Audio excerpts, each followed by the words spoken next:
our CAO, Rob Philpott, with us, and our Director of Finance, Kristen Dunsford, and a number of other city staff members, I believe, among the crowd. Welcome to members of the public. As well, welcome to all of our viewers on YouTube. And I had mentioned earlier, Brian Harlick is on the controls here. So at this point, we'll call the meeting to order. And is there a motion to approve the agenda? Moved by Councillor Bruce McDougall and seconded by Councillor Snow. All in favour? Contrary nay? Carried. Any conflict of interest to declare? I will be shortly, but not right at the beginning here. I do not see any speaker lights on. Is there a motion to approve the monthly council meeting minutes on January 18, 2021, and the approval of the special council meeting minutes of January 25, 2021, and January 28, 21? Moved by Councillor Brian McFeely and seconded by Councillor Duran. Any questions? All in favour? Say aye. Contrary nay? Carried. Correspondence, that's just the usual, any letters and that sort of thing, so we'll continue on over that. And before I turn it over to Councillor Brian McFeely, Chair of the Planning Board, I had mentioned this before, but our lawyer advised me to declare a conflict of interest because my daughter lives right beside the land that's in question. So I will declare a conflict and step out, and at this point I would turn it over to Deputy Mayor McColeman to chair the meeting, and when it's finished you can give me a call. I'll come back in. Thank you.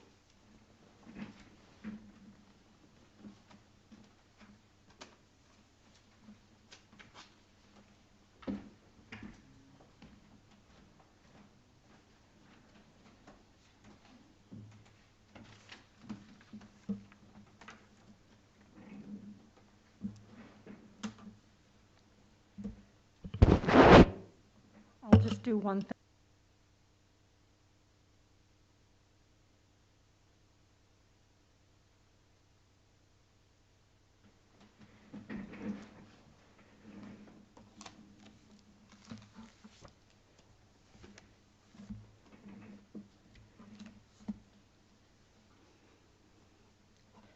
Okay, I would like to welcome everyone here this evening, and thank you for coming out on such a bad evening, taking a risk to come out on the roads, but thank you for being here. I do have a few brief guidelines that I would like to just say at the onset of our meeting tonight, simply just to help us to be really prepared and on process. I wanted to point out that we've already had 2 previous public meetings, and those 2 public meetings and the letters, the correspondence, the emails received, the public comments from our residents have already been received and recorded into the minutes. So tonight is the final part of our process where we won't be taking any comments on the floor this evening.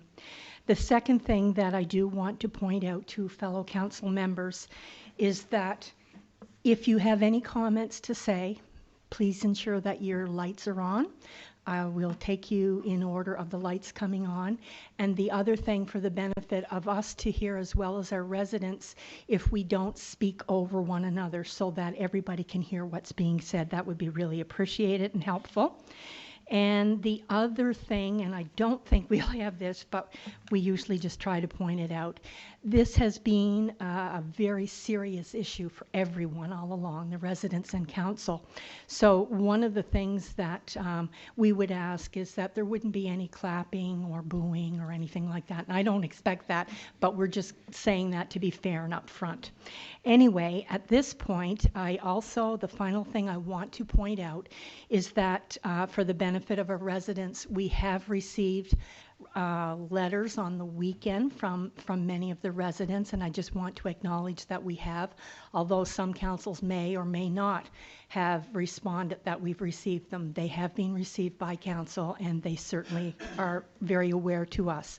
As well, we've received correspondence from the developer's lawyer, and I did want to acknowledge that this evening, that is also in with senior management and our administration as far as the process goes. At this time, I will turn it over to our chair, Councillor Brian McFeely. Thank you, Your Worship, and our Deputy Mayor. And with your permission, I'll remain seated because it's much closer to the mic and can hear me a whole lot better in the room as well as on the YouTube channel. So I have 6 resolutions, Your Worship. So I will begin with Resolution COS 21-015. It's moved by myself, Councillor Brian McFeely, seconded by Councillor Kerry Adams. Whereas an application was received from PEI Housing Corporation to amend the future land use plan for PID number 322008 from institutional land use to residential land use under the City of Summerside official plan. And whereas in accordance with section 5.7 of the zoning bylaw, council shall consider the following general criteria as applicable. Conformity with all requirements of this bylaw. Conformity with the official plan. Suitability of the site for the proposed development. Compatibility of the proposed development with surrounding land uses, including both existing and projected uses.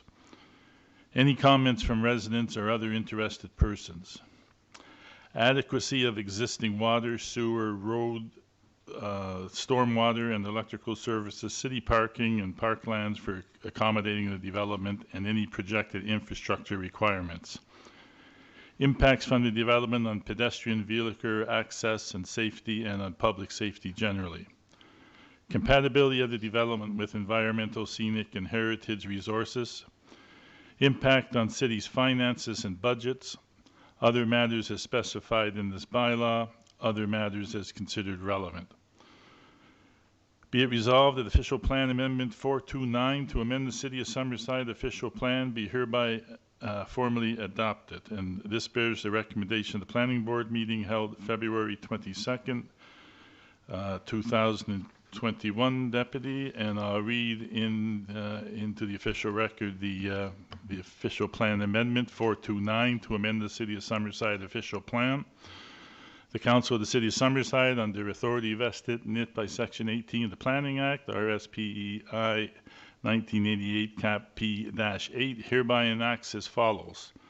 The land use for PID number 322008, as shown in Schedule B of the future land use plan, is designated as residential land use, hereby excluding it from its former designation of institutional land use under the city official plan. And the map is attached, Deputy Mayor, showing the subject property. Thank you, Councillor McFeely. Members of council, are you ready for the question? Any comments, questions? For those members of council who are in favor, with a show of hands.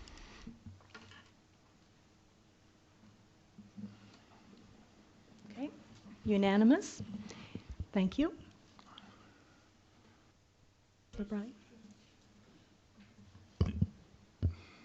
Is COS 21-016, moved by myself, Councillor Brian McFeely, seconded by Councillor Kerry Adams, whereas an application was received from PEI Housing Corporation for a zoning amendment for PID number 322008 from institutional I zone to high density residential R4 zone under the City of Summerside zoning bylaw.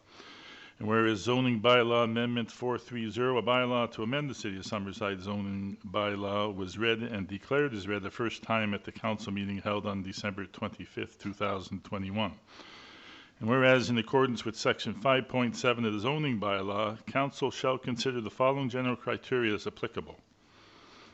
Conformity with all requirements of this bylaw, conformity with the official plan, suitability of the site for the proposed development, compatibility of the proposed development with surrounding land uses, including both existing and projected uses, any comments from residents or other interested persons, adequacy of existing water, sewer, road, stormwater, and electrical services, city parkland and parking for accommodating the development and any projected infrastructure requirements, impacts from the development on pedestrian vehicular access and safety and on public safety generally, compatibility of the development with the environmental, scenic, and heritage resources, impact on city's finances and budgets, other matters as specified in this bylaw, other matters as considered relevant.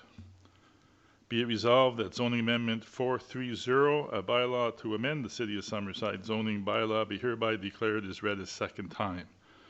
And this bears the recommendation of the Planning Board meeting of February 2nd, 2021.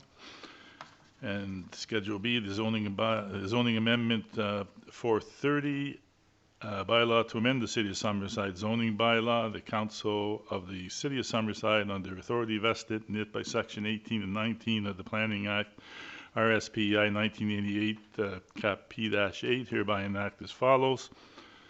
The zoning for PID number 322008, shown on Schedule B of the City of Summerside zoning bylaw, is designated as high-density residential R4 zone, hereby excluding it from its former designation of institutional I zone. And the map of the subject property is attached. Councillor McFeely, I apologize. Who was your seconder? The seconder was Councillor Adams. Okay, thank you. All right, Council, you have heard the resolution moved by Councillor Brian McFeely, seconded by Councillor Carrie Adams. Are you ready for the vote? Those in favor? Show of hands. And unanimous. Thank you. Councillor? Okay, moving on. Resolution COS 21-017, moved by myself, Councillor McFeely, seconded by Councillor Barb Ramsey. Whereas an application was received from PI Housing Corporation for a zoning amendment for PID number 322008 from institutional I zone to high-density residential R4 zone under the City of Summerside zoning bylaw. And whereas zoning bylaw amendment 430, a bylaw to amend the City of Summerside zoning bylaw, was read and declared as read at two separate meetings of council held on different days.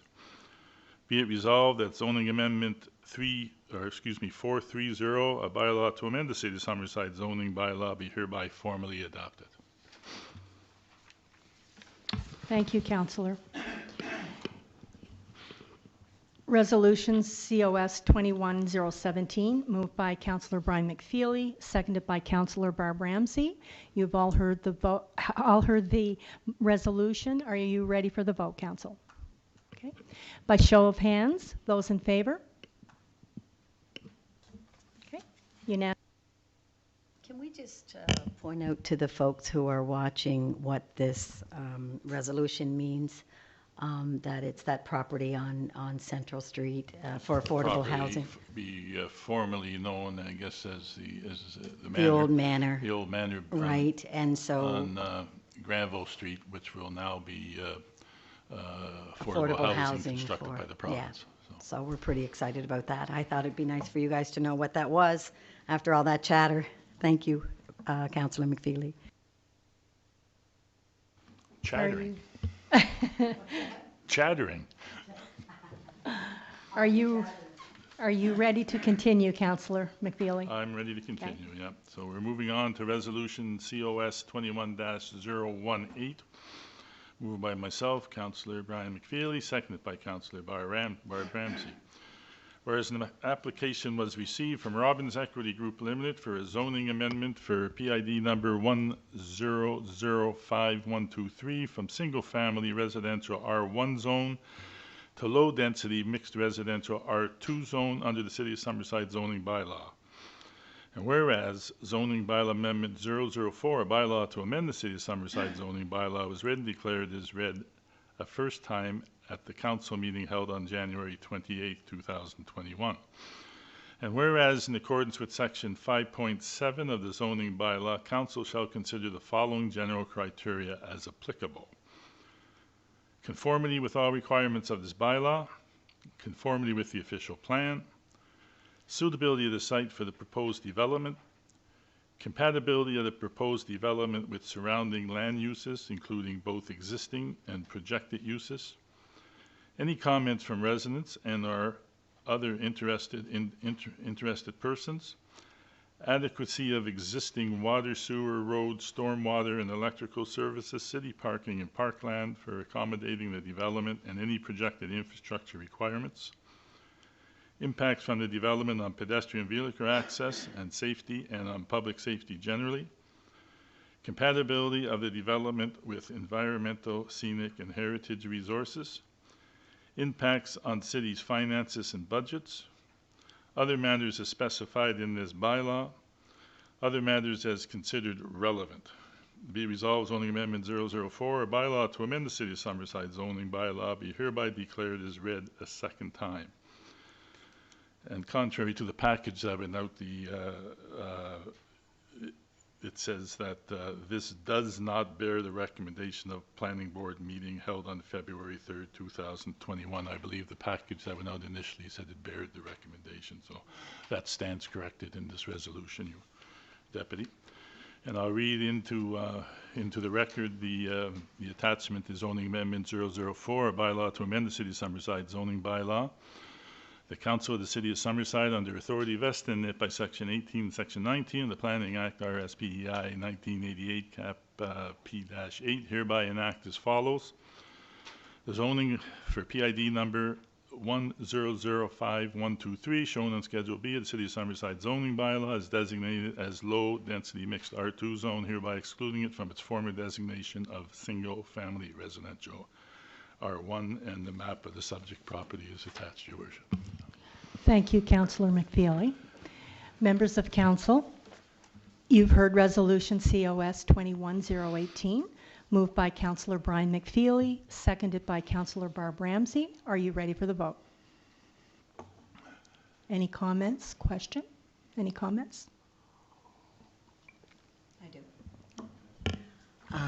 One of the questions I have is 2 weeks ago when this was on the table, I had asked for some time for the folks, the residents, and the developer maybe to come to some conclusions that might satisfy both parties. I just wonder if there was anything that happened in that time frame.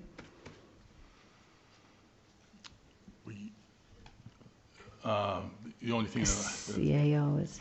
Yeah, CAO, Rob, you best comment on that, I think. Sure, thank you. So the developer was made aware that council Can't hear you. Oh, sorry. The developer was made aware that council had asked to see if he being a developer, would be willing to compromise in his proposal. The developer did say that he was willing to consider a mix of R1 and R2. The developer also at the first public meeting and at the second planning board meeting indicated that if any residents had any questions, they were more than welcome to contact him with those questions. And the developer did say that no residents reached out to him over the last couple of weeks. Did he say how many properties he would leave R1, and was there any kind of, what was the compromise, I guess? Yeah, so out of the 10 lots under consideration, 3 lots would remain at R1, the remainder would be R2. Okay. If the proposal was adopted. If the proposal was adopted. Okay, thank you. Okay, I believe Councillor Duran. Thank you, Deputy Mayor. I guess through all the rezoning applications that we've had over the last couple of years, I've never seen this amount of public input or involvement. Just looking around the room, I don't think I've seen this kind of attendance for any regular type meeting, even before the pandemic started. We were sent numerous emails and messages and during the process from residents scattered throughout the area. Some people wanted to just get in touch with us or myself, I guess. I mean, we've all probably received the same emails, but some people just wanted to say that they were opposed, while others wrote some pretty extensive letters outlining the reasons why they opposed. And I'll be honest, I was on both sides of the fence numerous times throughout the process. But for me personally, I can't sit here and say that I represent the residents of the city and then go against what a substantial majority of people are asking for. according to the resolution, one of the criteria to consider is any comments from residents or other interested persons. So for that reason, I won't be supporting the resolution tonight. I don't like telling people that they can't do business in the city. We're a growing city, and development is part of that trend, regardless of what, a realtor may attempt to predict, 10, 20 years in the past.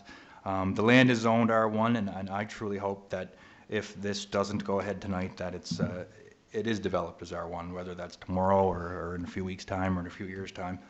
The addition of a second entrance exit into the subdivision literally depends on, the further development of that subdivision. But as I said, I'm not going to be supporting the rezoning tonight because I feel that's how I'm best able to support the residents that put me here. Bluebell might not be in my ward, but I would expect that if the same level of outcry was to occur for something that was in my ward, that my colleagues would at least, consider supporting that. So that's where I stand tonight. Thank you, Councillor Duran. Councillor Adams. Thank you, Deputy Mayor.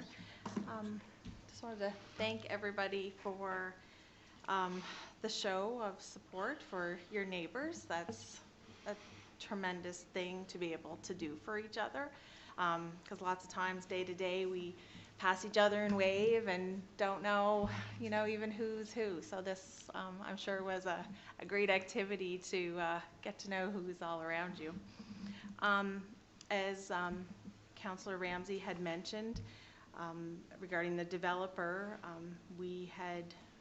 I know I had personally requested or mentioned that the developer, I thought it would be a good idea for him to reach out to people just to see what they were thinking. I know it's easy for us to say, like, nobody called him as well, but I think by if he had reached out to different people, he could have gauged what might have worked, what people are thinking and their thoughts and how long they've been in the area and things they have seen worked and don't work and that type of thing. I didn't see sufficient evidence that way to convince me as to why it should be changed from R1 to R2. It was R1 when he purchased it. Council also needs to be mindful of the official plan, and sometimes we can sort of stray away from that, and I know it's not a fun thing to have to deal with, and we don't see many people come whenever it's time to chat about the official plan, but we have to be mindful that it's reviewed every 5 years, and this doesn't conform with the official plan. Also, I just wanted to note that as a councillor who represents residents Perry, Meadow Heights, and Woodridge all have one exit, and I know I do get a lot of calls.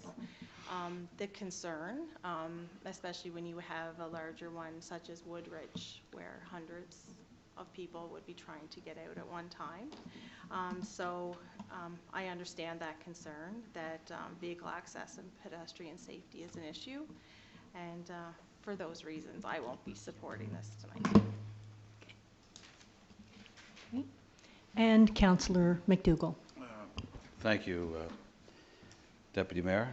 I usually stand up because nobody can see me when I'm sitting down, so they have a hard time when I'm up here. So. You're still close to the mic when you're there. Yeah. Anyway, I want to thank everybody for being so involved in your community and your subdivision.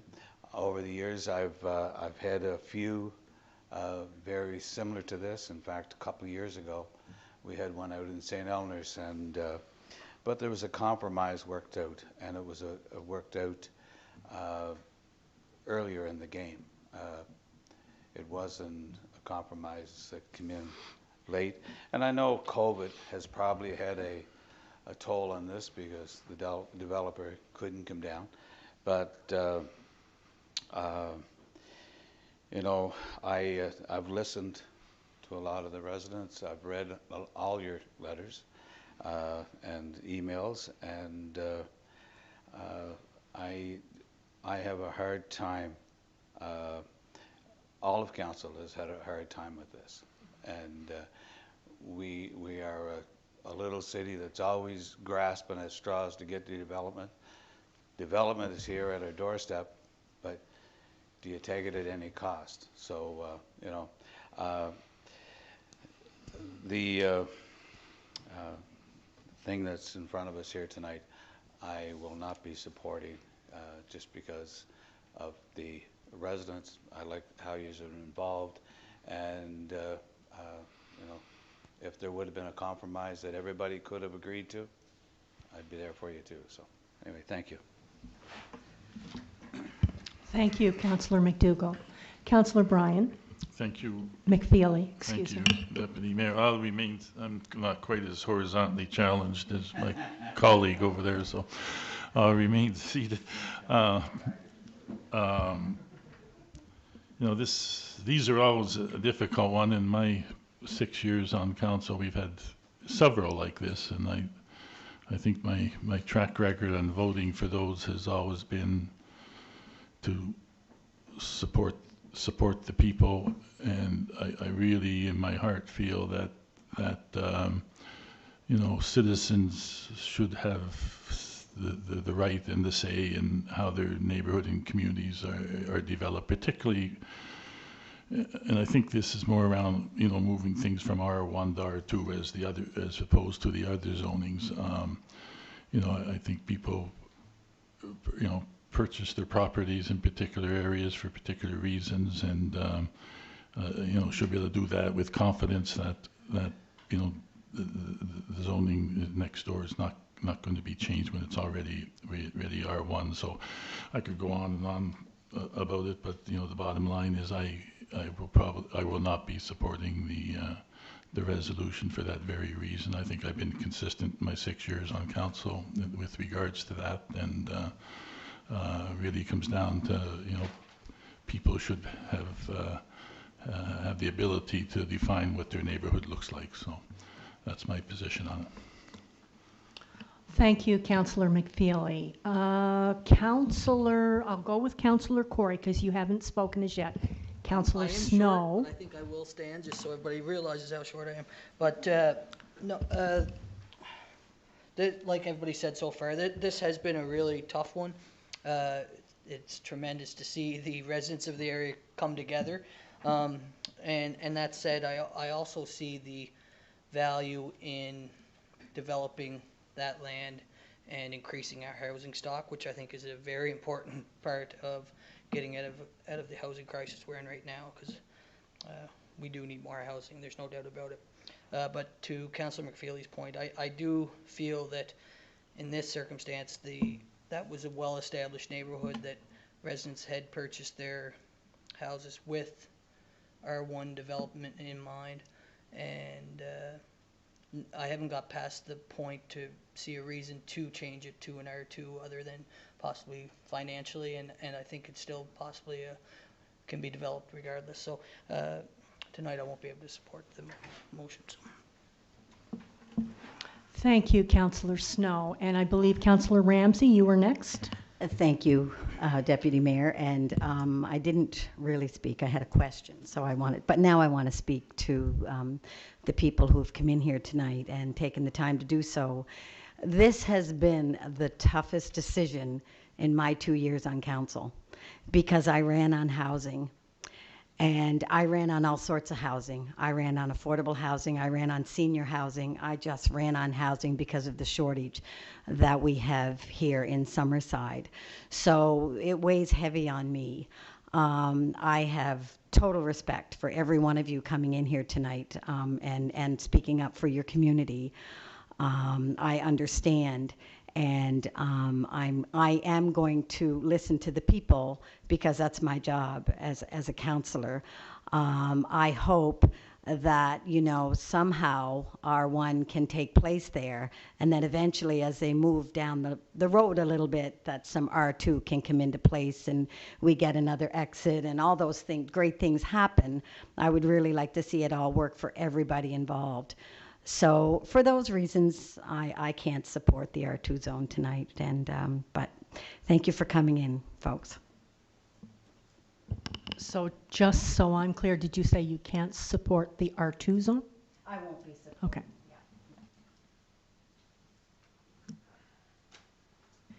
Councillor Campbell. Thank you. I haven't made up my mind yet.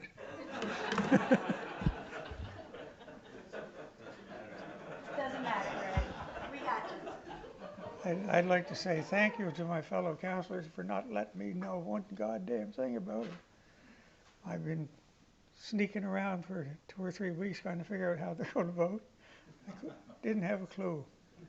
But thanks for the support.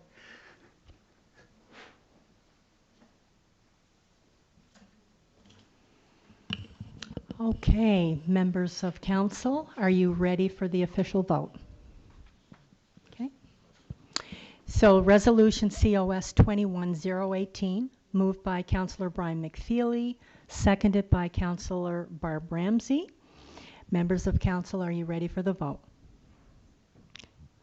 Those in, now I know this is supposed to be a positive motion, right? All those in favor of moving the property to R, or leaving the property as R1? By show of hands. Are you ready for the vote? No, that's not. No? Can you read it?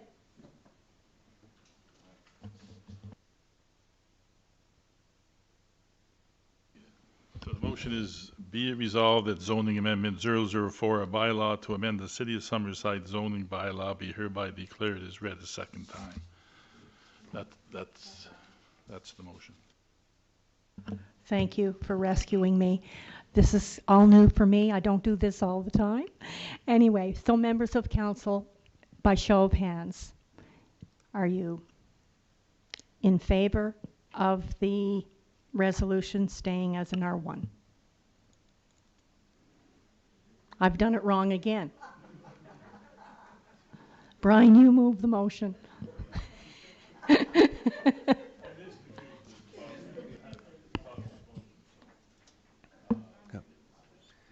That the zoning amendment 004, a bylaw to amend the City of Summerside zoning bylaw, be hereby declared as read a second time. So if the motion passes, the rezoning would go forward. If the motion is defeated, It does. it's defeated.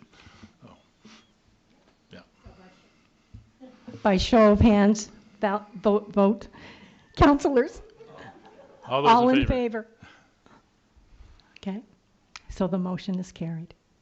Well, you should. All opposed? Those opposed, all opposed? Yeah, there we go. Okay, thank you. So it's opposed to unanimously. Unanimous, yeah. And I think the next time I'll ask for a checklist. Thank you. All right, I believe you have one more? That's it? Okay.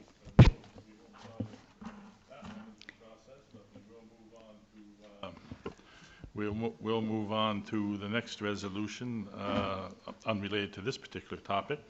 Resolution COS 21-023, moved by Councillor Brian McFeely, seconded by Councillor Kerry Adams.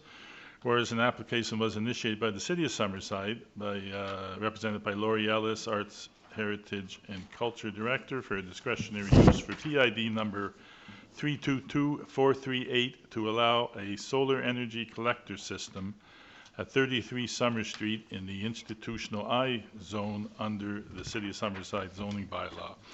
Be resolved that the council approve a discretionary use to allow a solar energy collection system use at 33 Summer Street in the institutional I zone under the City of Summerside zoning bylaw. And this bears the recommendation of the planning board meeting of earlier today, February 16th, 2021. Thank you, Councillor McFeely. So members of council, you've heard resolution COS 21023, moved by Councillor Brian McFeely and seconded by Councillor Adams. By show of hands, councillors, are you ready for the vote? Those in favor? Unanimous. Okay. That's it for me, Deputy Mayor. Maybe if I go back to my chair. Pass it on. Thank you. I've been displaced.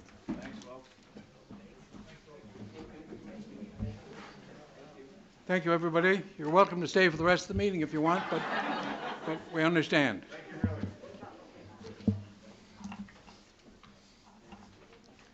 Thank you.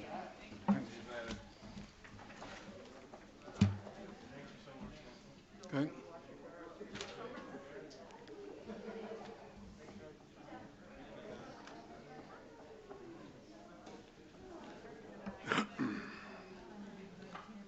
Was that the last one for? Yeah, we're still on YouTube there, so if, do you want to, was that the last resolution? Next. Okay, thank you. Thank you. So the next report will be financial services. The finance chair will be back in a second.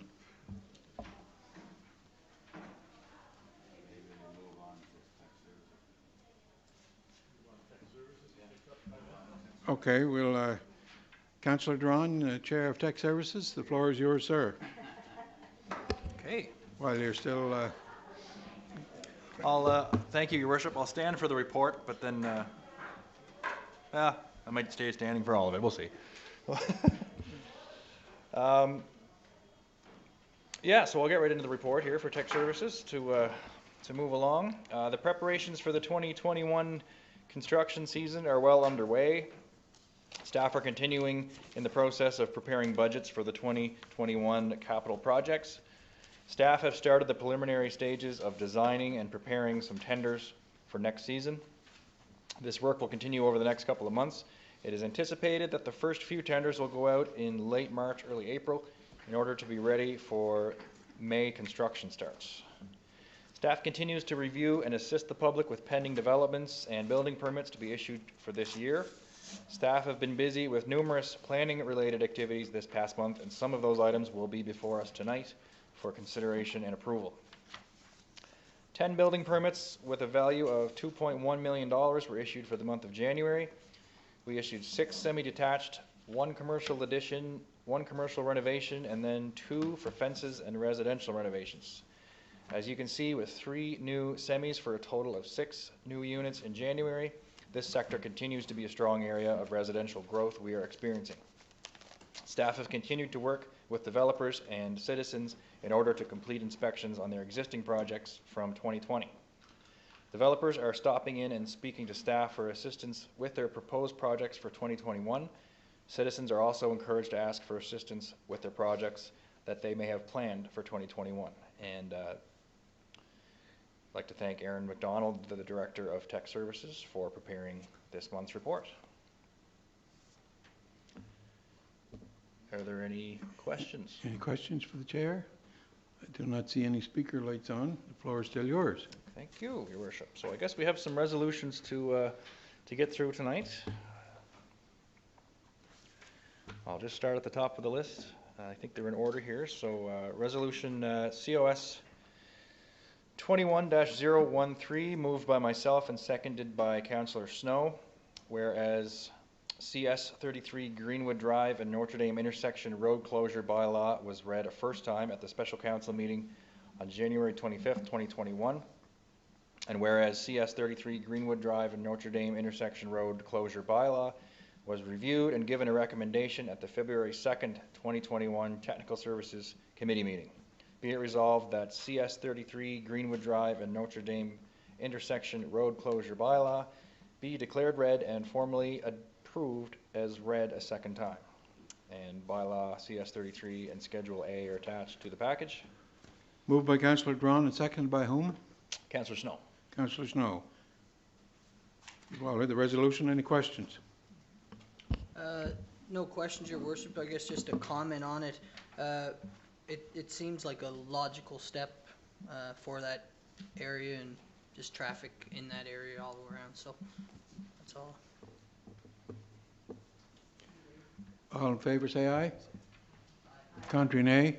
Motion carried unanimously. Figured I said for the vote. Next resolution, COS 21-021, moved by myself and seconded by Councillor Snow. Be it resolved that CS 33 Greenwood Drive and Notre Dame intersection road closure bylaw be formally adopted by council. Moved by Councillor Duran and seconded by Councillor Snow. Any questions on the resolution? All in favor say aye. Contrary, nay. Carried again unanimously. Okay, COS 21-014, moved by myself and seconded by Councillor Snow, whereas CS 34 portion of First Street between Summer and Central Street road closure bylaw was read a first time at the special council meeting on January 25th, 2021, and whereas CS 34 portion of First Street between Summer and Central Street road closure bylaw was reviewed and given a recommendation at the February 2nd, 2021 Technical Services Committee meeting.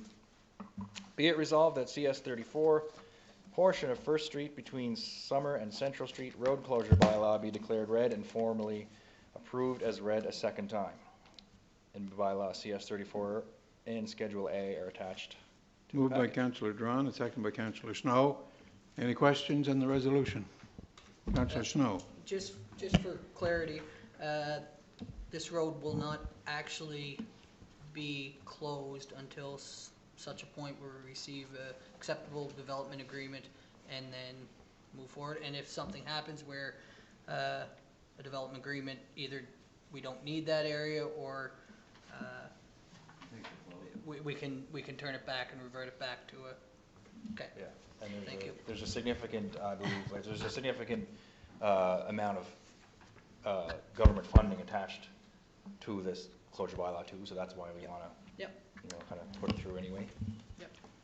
And I think, Norma, that was exactly my question, because I think on our first meeting when we had the folks from the community in here, that was one thing we discussed, is that we weren't going to go ahead with this unless the project was approved.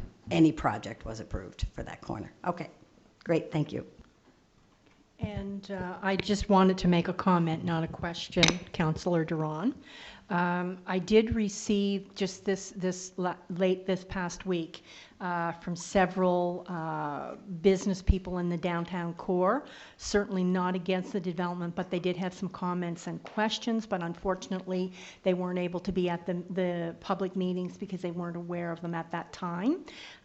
So senior management through CAO, Philpott will be addressing that and making contact with both of those business people downtown, and I just wanted that on the record.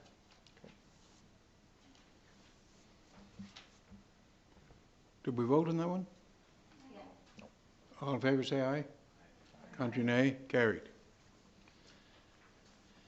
All right, resolution COS 21-022, moved by myself and seconded by Councillor Snow. Be it resolved that CS 34, portion of First Street between Summer and Central Street road closure bylaw be formally adopted by council. Moved by Councillor Duran and seconded by Councillor Snow. Any questions? All in favor say aye. Aye. Contrary, nay. Carried. Unanimously. You're batting 1,000.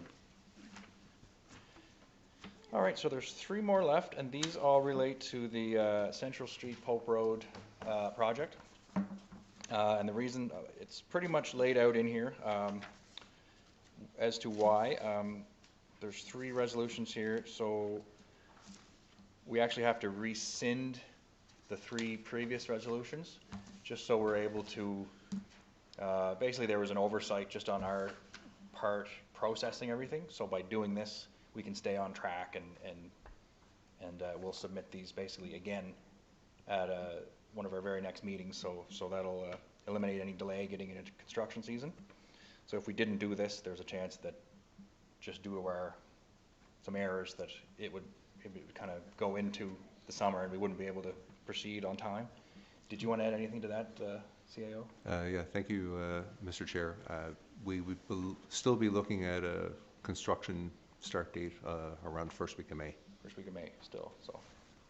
And I think before that, it was around that time, even prior to this, or maybe it was April, but in doing this, we'll be able to just minimize that delay and get things underway and And completed I this think year. it's also important to note that it was an oversight or by our legal advice received as opposed to our staff. Yeah. Yeah. And through the Municipal Government Act. We're Yes, just following which that is, closely. I think once I read this into the record, the wording in here is pretty clear, and it'll answer possibly any questions. So I'll just read this, and then if there is further questions, we'll address those. So resolution COS 21-024, moved by myself and seconded by Councillor Snow.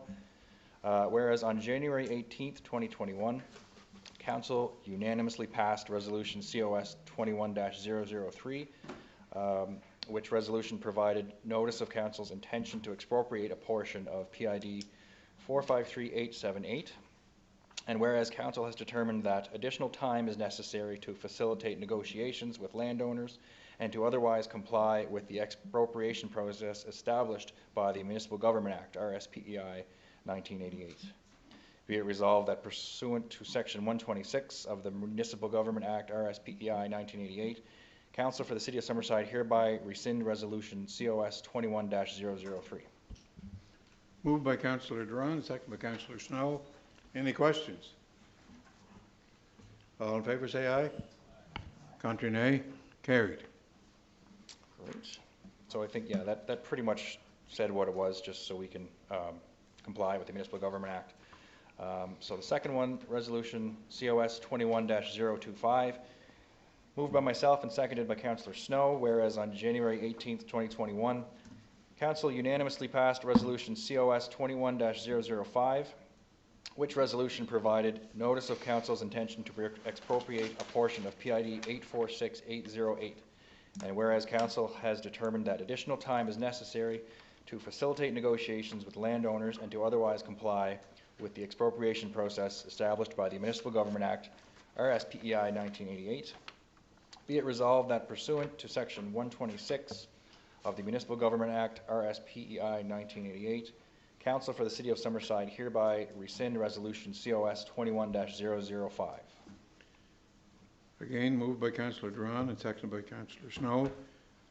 Any questions? All in favor say aye. Contrary nay. Carried. Resolution COS 21-026, moved by myself and seconded by Councillor Snow. Whereas on January 18th, 2021, Council unanimously passed Resolution COS 21-006, which resolution provided notice of Council's intention to expropriate a portion of PID 674911. And whereas Council has determined that additional time is necessary to facilitate negotiations with landowners and to otherwise comply with the expropriation process established by the Municipal Government Act, RSPEI 1988. Be it resolved that pursuant to Section 126 of the Municipal Government Act, RSPEI 1988, Council for the City of Summerside hereby rescind Resolution COS 21-006. Moved again by Councillor Duran and seconded by Councillor Snow. Any questions? All in favor say aye. Contrary nay. Carried. That's everything I have. CIO Rob, I think, would like to speak on something. Just one final point. Thank you, Mr. Chair. And I think in my enthusiasm, I probably got a little bit ahead of myself when I said that construction was going to start the first week of May. I meant that the tenders are going to be going out the first week of May, but it is still our intent to have the project done during this construction season. Okay. Thank you for that. Thank you. Do you have anything further at this time, Councillor Duran? I do not, Your Worship. I am complete. Thank you. And if you think of anything as the meeting goes on, at this time, Councillor or Deputy Mayor McCollum, you have the Financial Services Report. Thank you, Your Worship, and good evening, members of Council. As colleagues and the residents of the City of Summerside, I'm pleased to present the financial report for this month.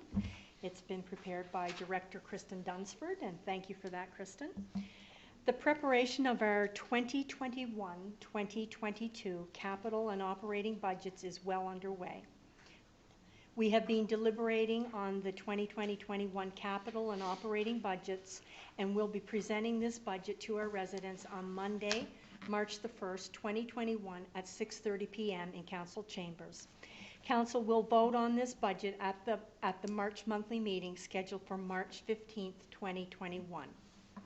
Our latest projection for our current fiscal year is reporting a surplus of $54,850, which is mainly due to operating results of our electric utility.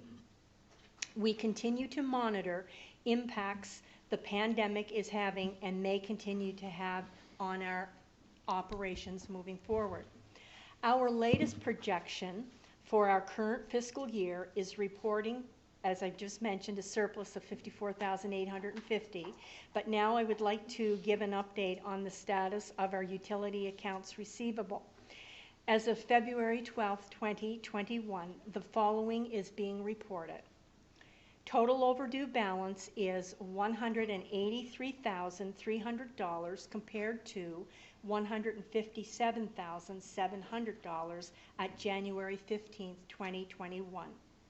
Approximately 7.8%, or in dollars, $14,300 of the overdue balance is greater than 180 days old, and this compares to 9.4%, or $14,900 at January 15th, 2021. We are still encouraging customers who have outstanding utility balances and have not requested a payment arrangement to contact financial services at 902-432-1230. Collection notices are being mailed out, and customers are being reminded to address these notices as they are received. A reminder to our utility customers that we have a customer portal where you can review your account details, access your utility bills, and make payments by credit card or Visa debit. Please see our website at www.summerside.ca and click on My Utilities in the top right-hand corner to access this portal. Or you can contact us at 902-432-1230, and we can send you an invitation to create your own account. Thank you for the opportunity to present this report, and either myself or our Chief Financial Officer, Director Kristen Dunsford, will be available to take your questions. And in closing, I just want to remind members of Council and Mayor that your financial package also includes summaries of the revenue and expenses to December 31st, 2020, a summary of your capital expenditures, or the city's capital expenditures, to December 31st, 2020. And in closing at this time, I would like to offer condolences on behalf of Mayor and Council to Joan Waite and all of the Waite family in the passing of John Waite, a very well-known and respected businessman and community leader. And that concludes my report, and if there's any questions or comments, I'm available. Any questions for the Chair of Finance? Councillor Snow. Thank you, Your Worship. I guess it's more of a concern.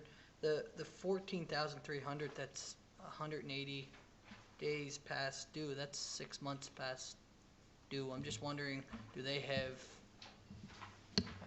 payment arrangements made? Is there, how are we? That seems like a significant amount of time, I guess. Well, I'll turn that over to Director Kristen Dunsford, but I know that usually every report we do ask for people if there are overdue utility accounts. We certainly, as a department, are very willing to work with them.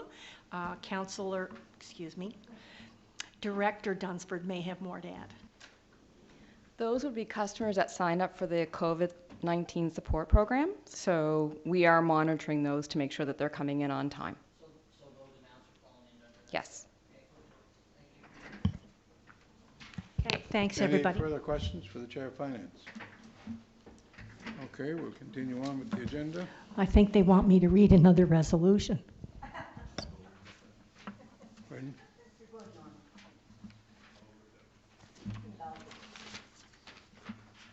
Okay, we did tech services for Brian. Councillor McFeely, you have the economic development report.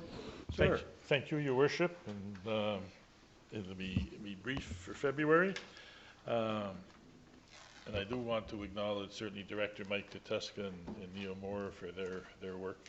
I stand up here and give the report, but it's really them that are doing the legwork in the department, and also acknowledge my, I'm not sure what they are, vice chairs or co-chairs or whatever they are, Councillor Durand for his continued effort and support in the economic development portfolio. I am pleased to present a brief report for February on our activities for the month. I'm pleased to inform you all that the Economic Development Office has released their annual report, which is a comprehensive look at the year 2020. The title of the report, The Good, the Bad, and the Absolutely Amazing, we feel captures what was the year 2020. And I think Council got a copy of the report in their mailboxes, and would encourage folks just to have a quick look at it. It's really quite amazing what has been accomplished. Despite the challenges with COVID, our private sector stepped up and continued to invest, expand, and deliver the highest quality services for our residents and export market. I won't go into the details on the report, but some of the highlights for 2020 include over 60 new business established in Summerside in 2020. Over 30 immigrant businesses opened their doors in Summerside. Over 43,000 square feet of industrial and commercial space was absorbed through new and expansion investment in Summerside. Over 370 building permits were issued in 2020. We saw an increase of over 50% investment in industrial and commercial real estate, and so much more. Our focus on continuing to put effort into growing our industrial and commercial sector through our 4-year strategy it is paying off in a substantive increase in investment activity. While the residential market continues to lead overall investment activity, this we believe is a direct result of the demand on the commercial and industrial side as our housing stock continues to adjust to the growing demand. For those interested in reviewing the full report, please visit the city's Economic Development Customer Service portal at www.bigpossibilities.ca. Housing supply and demand study, as has been discussed both publicly and directly with our client base, and I think I raised it at last month's council meeting, housing shortages in all categories of housing stock in Summerside continues to impact our ability to grow our economy. Recently, the Office of Economic Development has engaged preferred choice development strategists to assist the office in preparing a comprehensive and fact-based housing market needs and demand assessment. Based on the copious research of the department, known investment demand, and local intelligence from our client base, housing shortages are starting to constrict our Summerside companies and prospects' ability to grow. The city recognized for some time that all housing stock is under some significant pressures, and that demands are outstripping supply, and that is now starting to negatively impact our economy's growth potential. The goal of this report is to utilize analytic approaches to understanding the historical and future demand on housing, get a solid understanding of the current stock, and develop a forecast based on a number of factors to help Summerside grow into the future. The report will not only help us understand the rental market, but home ownership tightness, and allows us to engage with potential developers on a fact-based conversation about the need for an infusion in all housing stock. We know through various sources that Summerside is hovering around a mere 1% vacancy on the rental market, and home sales supply has been dramatically reduced.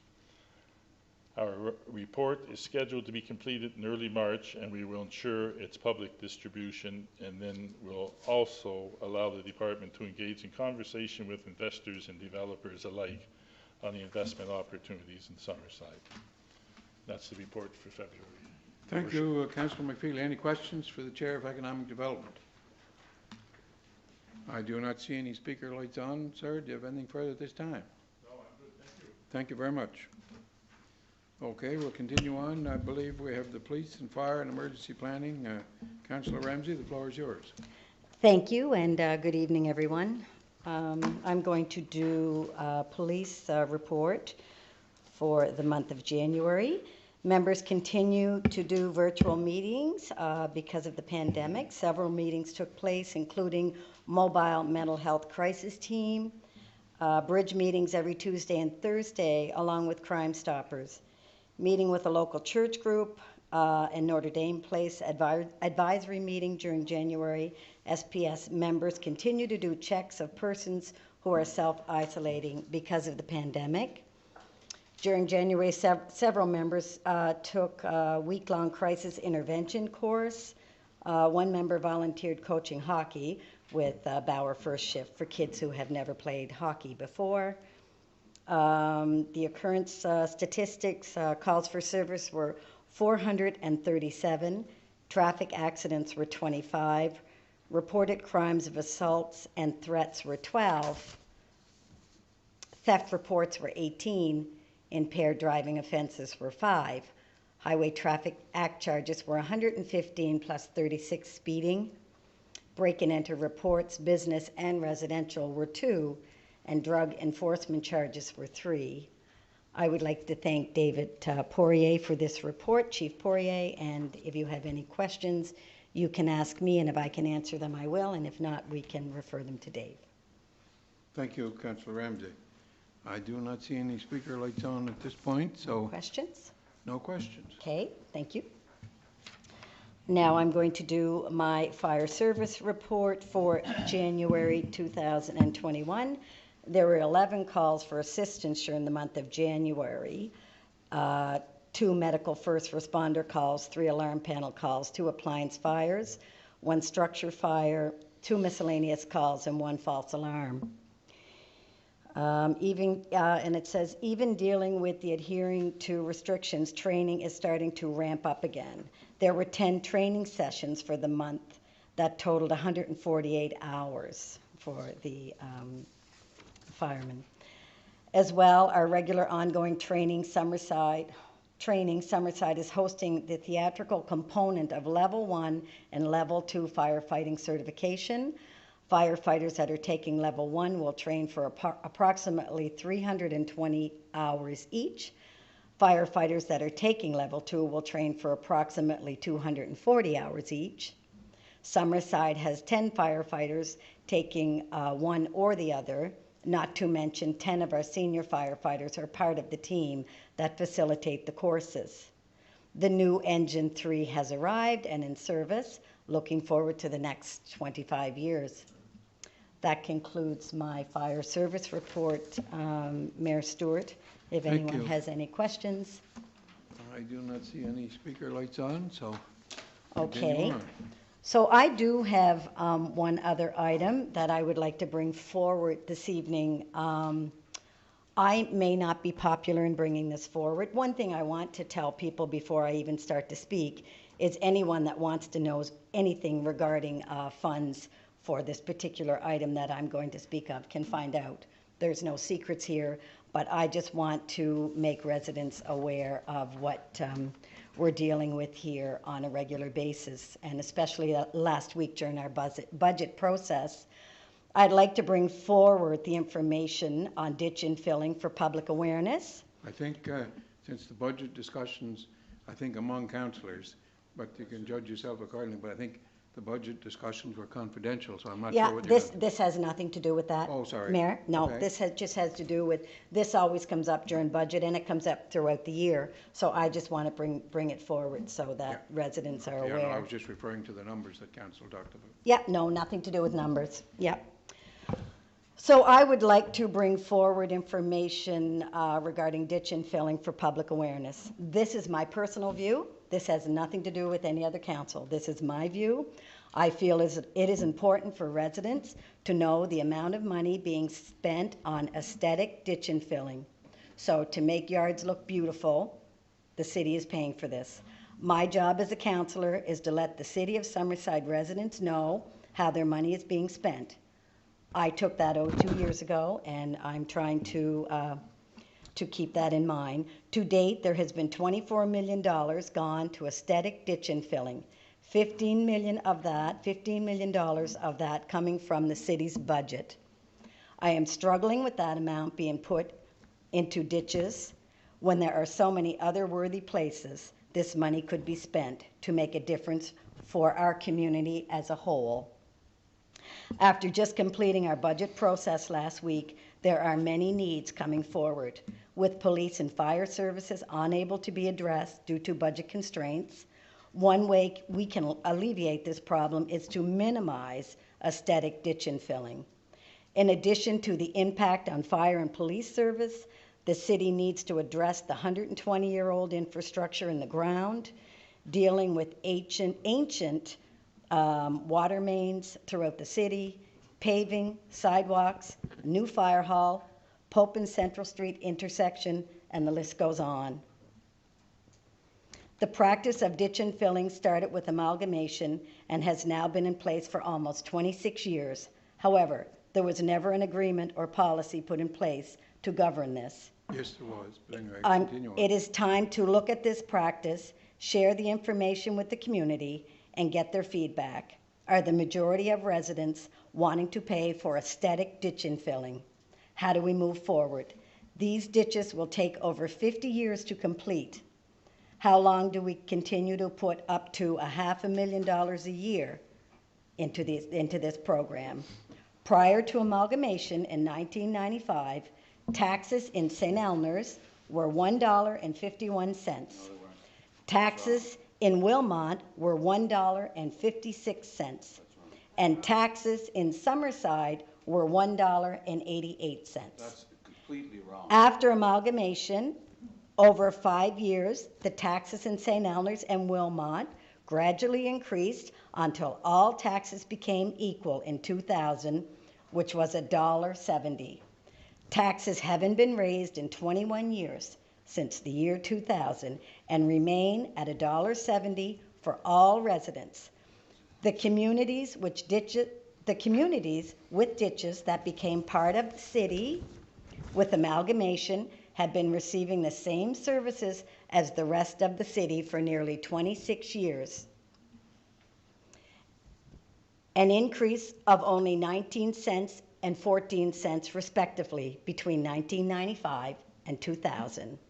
While I'm not advocating for eliminating ditch infilling altogether, if there are safety issues or ditches need to be repaired because of sewer and water issues, I am in total agreement. Furthermore, I would like to put forward that we are putting in $15,000 ditches as opposed to $5,000 ditches. We have a 50-50 program with residents up to $2,500 that the city will cover for aesthetic ditch infilling, which is pretty much half the cost of a $5,000 ditch. Another factor to consider is that the infilling, as expensive as it already is not a one-time deal. They eventually need to be repaired or replaced, costing the city even more money and resources. However, I would be remiss to also not address the environmental impact of ditch infilling. Citing the ditch alternation program that was approved by the City of Ottawa by their council in 2008, when a ditch is filled or altered or replaced with a pipe, most of the stormwater management benefits are compromised to some degree. Studies that speak to this, there are several studies that speak to this negative environmental impact of ditch infilling. Without the grass to filter the water, the runoff reaching the beautiful bodies of water that surround our island are compromised. It is time to look at this old practice that is not dictated by any proper policy and take valuable resources away from other, arguably more important services and needs of the city. Again, I will say that I am not totally against ditch infill, but I feel that we need to address all the needs of our city, and I am hoping for some sort of compromise among council and residents. Thank you for taking the time to listen to my opinion on this. I will open the floor if anyone has anything to say. I do have the facts, though, before we start. Well, some of the ones you quoted were not accurate, but anyway, go ahead. So one at a time, I'll stand. Well, I'm chairing here, so Councillor Councillor, He's chairing. Well, Councillor if I need McDougall, to you had a answer any comment. He questions. wants to respond to you, I think, Councillor Okay. Ramsey. Well, Councillor Ramsey, I'm really taken back that you would bring this to the floor. I could see it coming up after the budget, but we just went through discussions, and I'm not sure where you got your numbers. But just to go back, it was started shortly after amalgamation, and there was an agreement, and I was part of that agreement, and I gave my word. Whether there's a resolution or not, but there was supposed to be, whether there was or not, I gave my word, and my word is my word. And I can tell you that I have fought for ditches ever since I came in here, and everybody that's been around this table, you know, has known that I've been a big defender of ditches. Just to go back on some of your numbers, the rate in the city of Summerside was 203. 203. The rate in St. Eleanor's, I believe, was $1.44 or $1.46, and it was very similar in Wilmot. It was a little cheaper in Wilmot. And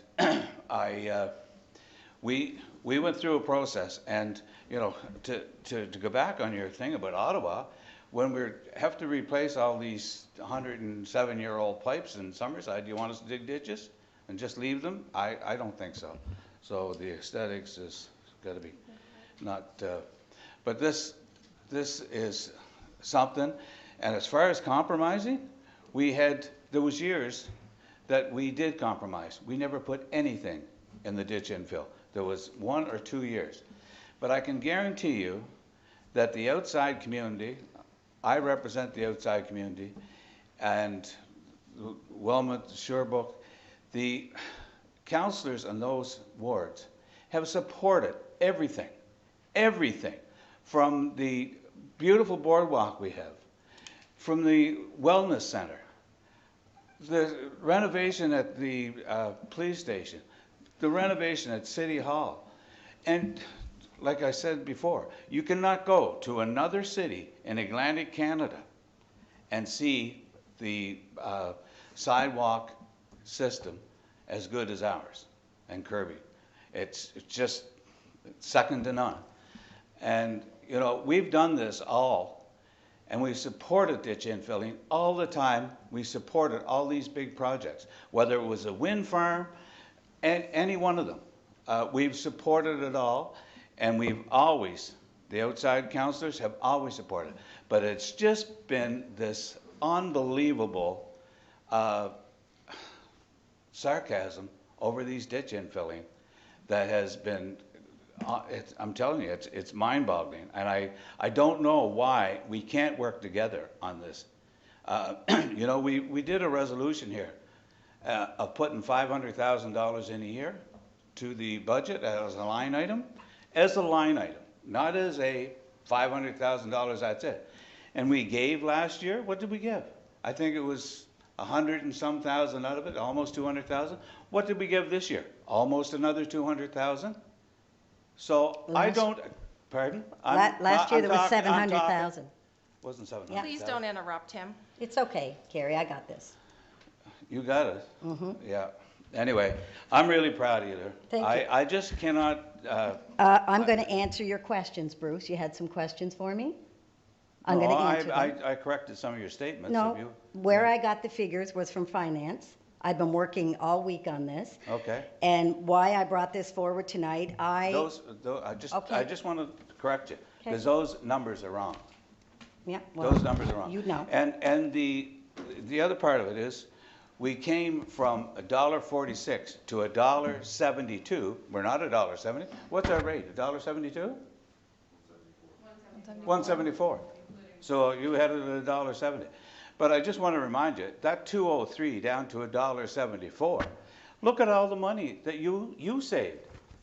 And you got the most beautiful sidewalks and curbs, and you know, I know that we've got stuff in St. Eleanor's. We had the new in Wilmot. We're not saying anything about that. We got all kinds of work underground that you can't see, same in Summerside. But, you know, to constantly bicker at the people that supported you is wrong. Okay, so I'm just going to answer Yeah, Bruce's go ahead, and questions then if that's a couple okay. other lights Yep, on. sure, sure. So where I got the figures were from finance. And as far, you said you couldn't believe that I brought this up tonight. I told council last week that I would be bringing this up tonight. So I don't think you're surprised, Bruce, because you were made well aware Well, I that. was surprised. You- I can't believe that you would do that, so that's What did fine. I do, Bruce? Oh, never mind. I brought some awareness to the community, and that's my job. That's why I was elected. So that's what I did. I fight with, every year, there's a fight over ditch infill. $500,000 is too much money. So we can't seem to compromise on that. So, okay. Councillor Adams, I believe, and then Councillor Drawn. Okay. I'm not going to go into detail with numbers and so on. Bruce has already went over that. What I'm going to ask is that I'm not interrupted while I speak. It is disrespectful to my residents who voted me to be here for you to say what is in their best interest. I do not sit here at budget time or at any time and tell you that your sidewalks, your curbing, anything you want is not right. That is what your residents are telling you they want, Councillor Ramsey. So fine, who am I to judge that? Who are you to judge that for my residents? Since I've been sitting here this evening, I've gotten 2 text messages asking about the ditch infill process for this budget year. You can go into subdivisions and maybe you should start knocking on the doors and you should ask them, because you seem to know a lot about what goes on in other areas that aren't in your ward. The fact that you worked on this all week, I find kind of sad, because I know I wasn't sniffing around about Brophy or Jennifer or any of that. Because you know what? If those residents are telling you they need it, then those residents need it from you, the same as mine. You are being very, very disrespectful to other residents' needs in this city. You sat there this whole budget process and you had snide comments about ditches the whole time. We as a council bit our tongue and did not say anything. It was very rude and it was very disrespectful. And I am not talking about this anymore with you. Okay, but I Very do good. get, but I do get to, No, yeah, oh I yes, asked. I get to respond. You don't, you know what? I brought this forward, so I get to respond. This has nothing to do with anyone's residence. This topic has to do with our city as a whole. Just like our curbs do, our paving does, our 120-year-old water mains that are in the ground. It all has to do with the city of Summerside and how we divide our money. When each ward decides where money's going during budget, everybody gets one kick at the can, and then there's another $500,000 put into ditch infill. I have real concerns about that, and I have to make them known. So I'm sorry you feel the way you feel, Carrie, but I feel I have a right to bring this forward so that every resident in Summerside knows what's going on. That's it. Thank you. Respond? No, you can bring it up all you want, and it doesn't matter. We are transparent. If people want the Yes, we are. numbers, if people want the numbers, they're there. The ditch infill list is there. Yep. So for you there. to act like Yep. council is hiding something is very rude I to did the not rest do of that. your council members. I did not. The first thing I said was that if anyone wants to know what the numbers are on ditch and fill, they can certainly find out. That was the first thing I said. We are totally transparent. But this is an issue that I think needs to be brought forward, and I'm bringing it forward. Sorry that it hurts your feelings. No, it doesn't hurt my feelings. Okay. What you're doing is you are disrespecting other people in the city because you don't believe in it. You know what? I do believe I in it. might not personally believe in something, but if I knock on a door and somebody tells me that they want something, then I will give it my all for them to get what they want. Thank you. And for you to say that I don't believe in it is wrong. All I said was we need to minimize the amount of money that we spend on ditch infill each year. Councillor Drawn, your light is on, and then I believe Councillor, or Deputy Mayor McCollum. Thank you, Your Worship. I guess, first of all, yes, you told us, I think it was Thursday, that you'd be bringing this up, yet it's not on the agenda. So I guess, I mean, regardless of your intention to be transparent or not, that's not transparent. I told you I was bringing it up. You sure did. You I told said us I'll it was, bring it up you were bringing it up. Tuesday night. You told it to us. You didn't put it on the agenda. You're being transparent to the 8 people in the room. You're not being transparent to the residents of Summerside. Well, now they'll know. I'm being Now they'll transparent. know, yeah. They'll know Well, now. Okay, fair enough. Yep, thank you. So you've made a public number public. That's great. I mean, I guess you've made 50% of residents happy to know that we're still committed to something, and 50% happy because now they know something that maybe they didn't know before. There's been, what is it, 26? Is that the number, 26 million? What's that, Justin? The number that was discovered? 24. 24 million on ditches since Yep. 95. Yeah. Okay, there's also been millions spent on sidewalks, millions spent on paving, millions spent on fire trucks, millions spent on green energy. Hell, there was even a little over $1 million trying to get Michael Jackson back from the dead, God rest his soul. I'm not sure what you're trying to achieve by presenting a number as some sort of eye-opening shock when the amount has been publicly presented in every budget pretty much since 95. So really what my concern is, I'm not disputing your numbers, but for you to say that this was all an attempt to be transparent, it's just not transparent because it wasn't on the agenda. I think the Municipal Government Act, basically, we went over this with the last CIO that we had here, transparency, bringing something up at a meeting that isn't on the agenda just simply isn't Right, transparent. and I did tell you guys that I was bringing You it up told on us you were Tuesday bringing night. it up. That I is mentioned it to absolutely CAO that it was Just one at a going. time so we can get it Yeah, recorded well, here. I'm just trying to clarify that it was, people were well aware that I was bringing this up tonight. What people? All you guys, Right, everybody here, that's what I'm and saying. CAO. And CAO, And- okay, Yep, 9. yep. What about the other 14,000 Well, they're watching it right now. This is right my now? this But is only the my ones that are watching transparency, right now are Justin. watching right now. This is my transparency, Justin. Thank you. All right, well, I'll bring a dictionary next time. Yep, go ahead. Okay, I believe the next light, I think, was Councillor McFeely. Yeah, I'm not going to spend a lot of time talking about this, but I will say that in the years that I've been on council, this has certainly been the most divisive issue, and I represent a ward that's sort of half in the old town of Summerside and half in Wilmot. So I have certainly the ditches are an issue in one half of my ward, and that's the number one thing I hear on the doorsteps.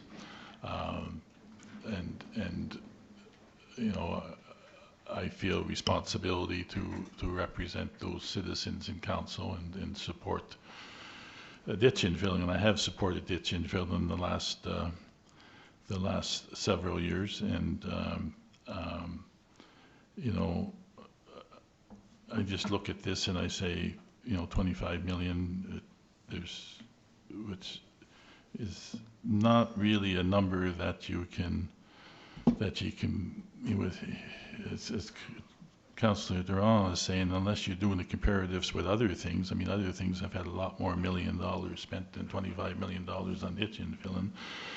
And if you look at the early years, there was a whole lot more, I believe, spent in the early years. If you look at the most recent years, last year, I think we spent, or this current fiscal year, it's in the vicinity of $300,000. My time on council, that's been kind of the area where it's been, 300, 400, 500,000, less than 1% of the total budget. I think if you look at cities and towns across the country that have a similar problem, they all have a program of some description. Cities not too far away from here, I think, put a couple or $3 million a year into the ditch infilling. So I just think to stand and throw out a figure, that without comparatives around other things, And certainly part of that total was special projects like, going up Mackenzie Drive to service the resort up there. That was several $1 million over a number of years. So those taint the numbers, in my opinion, those kinds of projects. I have them all here. I just find that I don't, there's been never any attempt, as far as I know, over the 6 years I've been here to try to hide these numbers from anybody. I think it's been very, very public, the ditch and filling. I think successive councils, obviously the majority of successive councils have voted some number for ditch and filling. I kind of look at the collective wisdom of all those councils and say, with the information they had in front of them, that's the decision they made, so this can't be all wrong. So I would share some of the other comments that were being made. So anyhow, that's just kind of my thoughts on it. I know you told us that you were going to talk about infilling, but you should have had it placed on the agenda, in my opinion. It wasn't on the agenda, so I thought, okay, that's not coming forward. That would be, in my opinion, the proper way would be to have it on an agenda so people can prepare a response for it or be prepared to deal with it. So anyways, no sense belaboring it. That's my comments. Thank you, Councillor McPhail. I'm looking at the lights, I believe. Thank you. Do you want to you. respond there? But then we'll go to, I believe, to Yeah, Councillor Snow. And then I'll just Councillor respond to Durand. Brian. Okay, sorry, Mayor, I'll respond to Brian. Go ahead, Okay. and then we'll go to Snow. Thank you, Brian. I do respect all of your residents in the whole city of Summerside. It's not about the residents, it's not about council. I do respect each and every one of you. You fight for what you believe in, and I'm fighting for what I believe in. And I just want transparency, and I want some kind of compromise. That's what I asked for last week. It seems there's no compromise, so I felt it was important to bring it forward. So that's it. Thank you. Somebody got to answer that besides me. Okay. Did you? I'm just trying to get the lights. There's a councillor. No, but you're the chair. Yeah, but did you have your light on No, first? I'm waiting Okay, for Councillor Snow, Corey. and then you want to respond to Councillor McDougall, and then Councillor or Deputy Mayor McAlmont, and then Durand. I guess the lights flashing on and off, and with these glasses, It's at hard least to see. in between the chairs, it looked like two lights on over there. No, But it's only no one. worries. Thank you, Your Worship. Thank you, Councillor Ramsey, and thank you to everyone else. For everybody watching in television land, YouTube land, I guess this is why Councillor Ramsey decided that this was appropriate to bring forward, because it doesn't take long to see how it affects the current councillors and how we work with each other, and this is obviously not a closed budget meeting, and you can see tempers starting to, raise a little bit. I have a major concern with maybe how we tend to separate the city, and I've brought this up on a few other occasions where it's the St. Elners, the Wilmot, the Summerside, and I've said this many a times, until we get past the fact that we amalgamated and made a really good city, and we have lots to benefit from, people in Wilmot, St. Elners, Summerside, because of that, we're not going to be able to get past the ditch and fill. What's an acceptable amount? Who knows? But I can tell you from our last week's budget deliberations, that was a tough week, and it's not getting any easier, I would assume, moving forward. And as a council, we need to realize, everybody, that we need to really give and take and find what are the priorities of our city moving forward, whatever that is. And Councillor Adams, you hit it right on the head. I'm going to be going for certain things that you guys might not be in Wilmot, St. Elners. That doesn't make them any less or more important, but there are some overall things for our cities that we do need to make sure that we're taking care of. And I'm not saying we're not, but we just need to really focus on that and sort of get those blinders on where we're not thinking St. Helens, Wilmot, Summerside, and thinking Summerside as a whole. And I think once we get to that point, I think we can start making really positive changes for Summerside, Wilmot, and St. Helens. I just sometimes it really bothers me that we get so entrenched in the whatever, because I really think we're extremely lucky, the residents of Wilmot, the residents of St. Helens, and the residents of Summerside who invited or accepted them in, or I don't know what you want to call it, but we're continuing to move into a better city. So I guess I'll just leave it at that. Thank you, Councillor Okay, Snow. we're trying to, okay, Deputy Mayor McColman? Go ahead. Okay, Councillor Barb, I really want to thank you. I want to thank you for your honesty and having the courage to speak on something that's personally a very passionate feeling that you have. I want to thank you for the work that you've done to get the information. I know it's not easy. I know that we all feel differently on different things, but I think you're respecting what you believe that you have to represent the residents that have voted you in, and I think that takes courage. The one thing I do want to point out, I know comments have been made about not interrupting each other, and yet I noticed that you were interrupted every time you were trying to bring a point out. So I think what's good for the goose is good for the gander.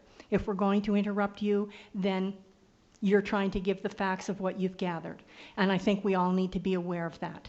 The other thing I want to point out is that you're sharing information that you've gathered, but I think it's every council, every previous council since amalgamation has run into this situation where every budget season we do try to, work through how much money we have and what are the needs and the wants and those kinds of things. For years, I have seen councillors give up things in their wards, and for years I have seen councillors get the things that they feel that they need in their wards.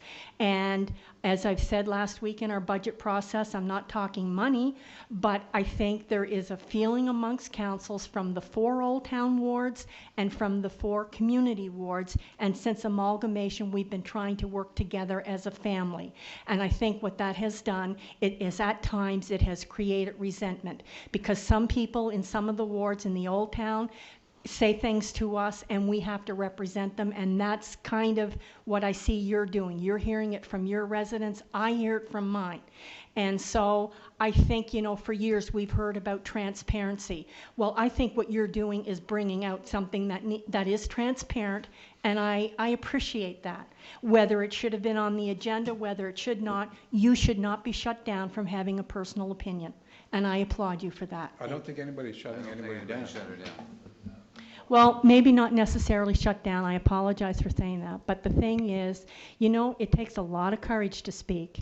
And it takes a lot of courage to speak about something that people might be upset about. But you know what? We're all learning and we're all growing. And I want to thank you for bringing that information out. Thank you. Okay, I think Councillor Grant and then Councillor McDougall. Thank you, Your Worship. Follow the lights. Just quick question for Councillor Ramsey. Do you remember whether or not you voted in favor or against the last 2 budgets? Do I remember?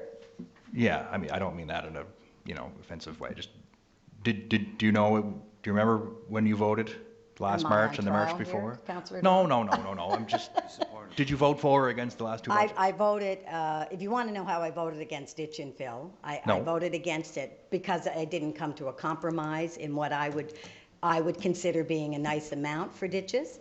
As far as the budget, I voted for the budget, absolutely. Yeah. Yeah. So did I. Okay, thank you. Okay, you're welcome. Okay, Councillor McDougall. I just have a couple of comments. Councillor Snow, those are really good comments that you made about, the city. I was elected as councillor in Ward 1, representing St. Helens Bayview. It's the name of the ward, isn't it? That's the name of the ward.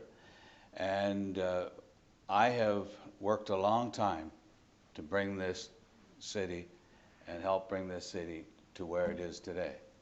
And I'm very proud of what we've all accomplished. Every council has contributed to where we are today. We have second to none facilities that that wellness center out there, our racetrack, our walking tracks, our boardwalks. We have second to none facilities for a city of 14,000 some odd people. And so I think we have worked together, and we all work for the city of Summerside. It's very hard, because it just seems that this ditch infilling thing is the one thing that is tearing us apart. I've supported it. And as far as compromise, Barb, we compromised. There was a resolution here a couple of years ago that we put $500,000 in. A motion, not a resolution. Call it what you want. Yeah. Anyway, we compromised on that every year since it's been there. So I have a real concern with those numbers, and I'm going to ask the finance to verify those numbers, because it was 203 in the old town of Summerside. And so I guess if we're going into looking at numbers, what would the the assessments from day one, 203 going down to $1.72 or $1.74, what was the savings for the people in the center of town? I can give you an estimate on the other side of it, the extra cost for St. Helens and Wilmot. Yeah. Anyway, I'm just not going to belabor it any longer. I just... Okay, thank Okay, you. so- I'm just going to make some comments there. Okay, all right, then I'll Excuse make me. my finishing comments. Well, I go back, and I think the word was used when we amalgamated. We didn't amalgamate. The government of the day, provincial government of the day, told Summerside and the Charlottetown and the Stratford and Cornwall they're going to form new communities. And we were told they were going to form a new city here. Summerside, the town of Summerside and the village of Wilmot and the village of St. Helens and a portion of Sherbrooke were disbanded. The government told us. I was sitting in the chambers when the flags and everything, the books were closed. And so there was a new city formed, and the government said it would be called Summerside because it was the largest of the 4 communities. That's the story, the Reader's Digest version on that. And we talked with, God rest their souls, they're gone now. Emmett Kelly was a highly respected mayor of St. Helens, chair. Jack Balcom in Wilmot. Ralph Shibley in Sherbrooke. We had a number of meetings, and there was an agreement made that the taxes would be adjusted over 5 years. 5. And they asked at the time, now that it's happening, the government made it clear the amalgamation was going to take place. They asked, we just want to try to have the same services, like street lighting, like sidewalks, like ditches infield. There was an agreement among the crowd at the time that would take place. And we're dealing with 4 fine gentlemen at the time. But I just want to mention something else too. And those numbers that were brought out weren't the same as the numbers that I was led to believe. Also, I understand, say, for conversational purposes, and fairly close to 900 houses in St. Helens, their taxes went up $1,300 a year. Multiply 900 by $1,300 and see how many million you get. You get 1.35 million a year times 25 years, and that's 33 million extra dollars that the residents of St. Helens paid. Right. And you compare to Wilmot, be close to that. So there's 60-some million dollars that they paid extra, that surely a few $100,000 a year to get to, which I think is fair. And like Councillor McDougall said, they did get some things in St. Helens, a standpipe and a lot of new streets, a lot of new sidewalks and everything. But so when you start counting the numbers of the additional taxes that those communities paid to the new city, not to Summerside, but to the new city, and total it up, they're paying in an awful lot more than they got back, if you want to look at it that way. So again, I don't regret shaking hands with those 4 mayors at the time, as well as the councillors of the town of Summerside at the day. God rest his soul, Don Bierstow was the deputy mayor, and I'm just trying to remember, Councillor Mike Gallant, I believe, and Councillor Norman Gallant, I think, was on council one of the terms. I'm not sure who the last term was on 1994, but there was an agreement made, and ever since that, there's been tie votes, and I had to break the tie every time to support it, and I do it, and their pictures are hanging on this wall. When I made a commitment, and council at the day made a commitment to those gentlemen who are gone now resting peacefully in their graves, the commitment was made that we try to bring the same services to St. Eleanor's, and when you calculate the many multi-million dollars that those residents paid when their taxes went up approximately $1,300 a year, you would know, Bruce, sorry, Councillor Dougal, because you lived in one, so you know what your taxes would have gone up. Oh, yeah, I know it is. So they went up 19 cents. No, he said $1,300 a year. $1,400 They- to around $3,500. They went up 19 cents. What went up 19 cents? Taxes. Taxes went up 19 cents. The taxes went up. I have the numbers. Well, The the taxes taxes went went, up about, just let me finish, about Okay. $1,300 a year on average. Say if there are 900 homes, I understand possibly again. Throw your assessment in that too. You know, so that they're getting, you know, I think they're entitled to some of these services that because of the dollars they paid in. right, and Mayor Stewart, in all due respect, I'm not saying they're not entitled to it. All I was looking for, and all I'm still looking for, is a compromise. It doesn't have to be $500,000 a year going on ditch infill when we can't look after police services or fire services. We can't give them what they want. But if they pay. And hold it, Just I'm wait speaking, now. Bruce. Okay, then. I'm speaking. Go ahead. You hit the desk if you need to, but I'm speaking, sir.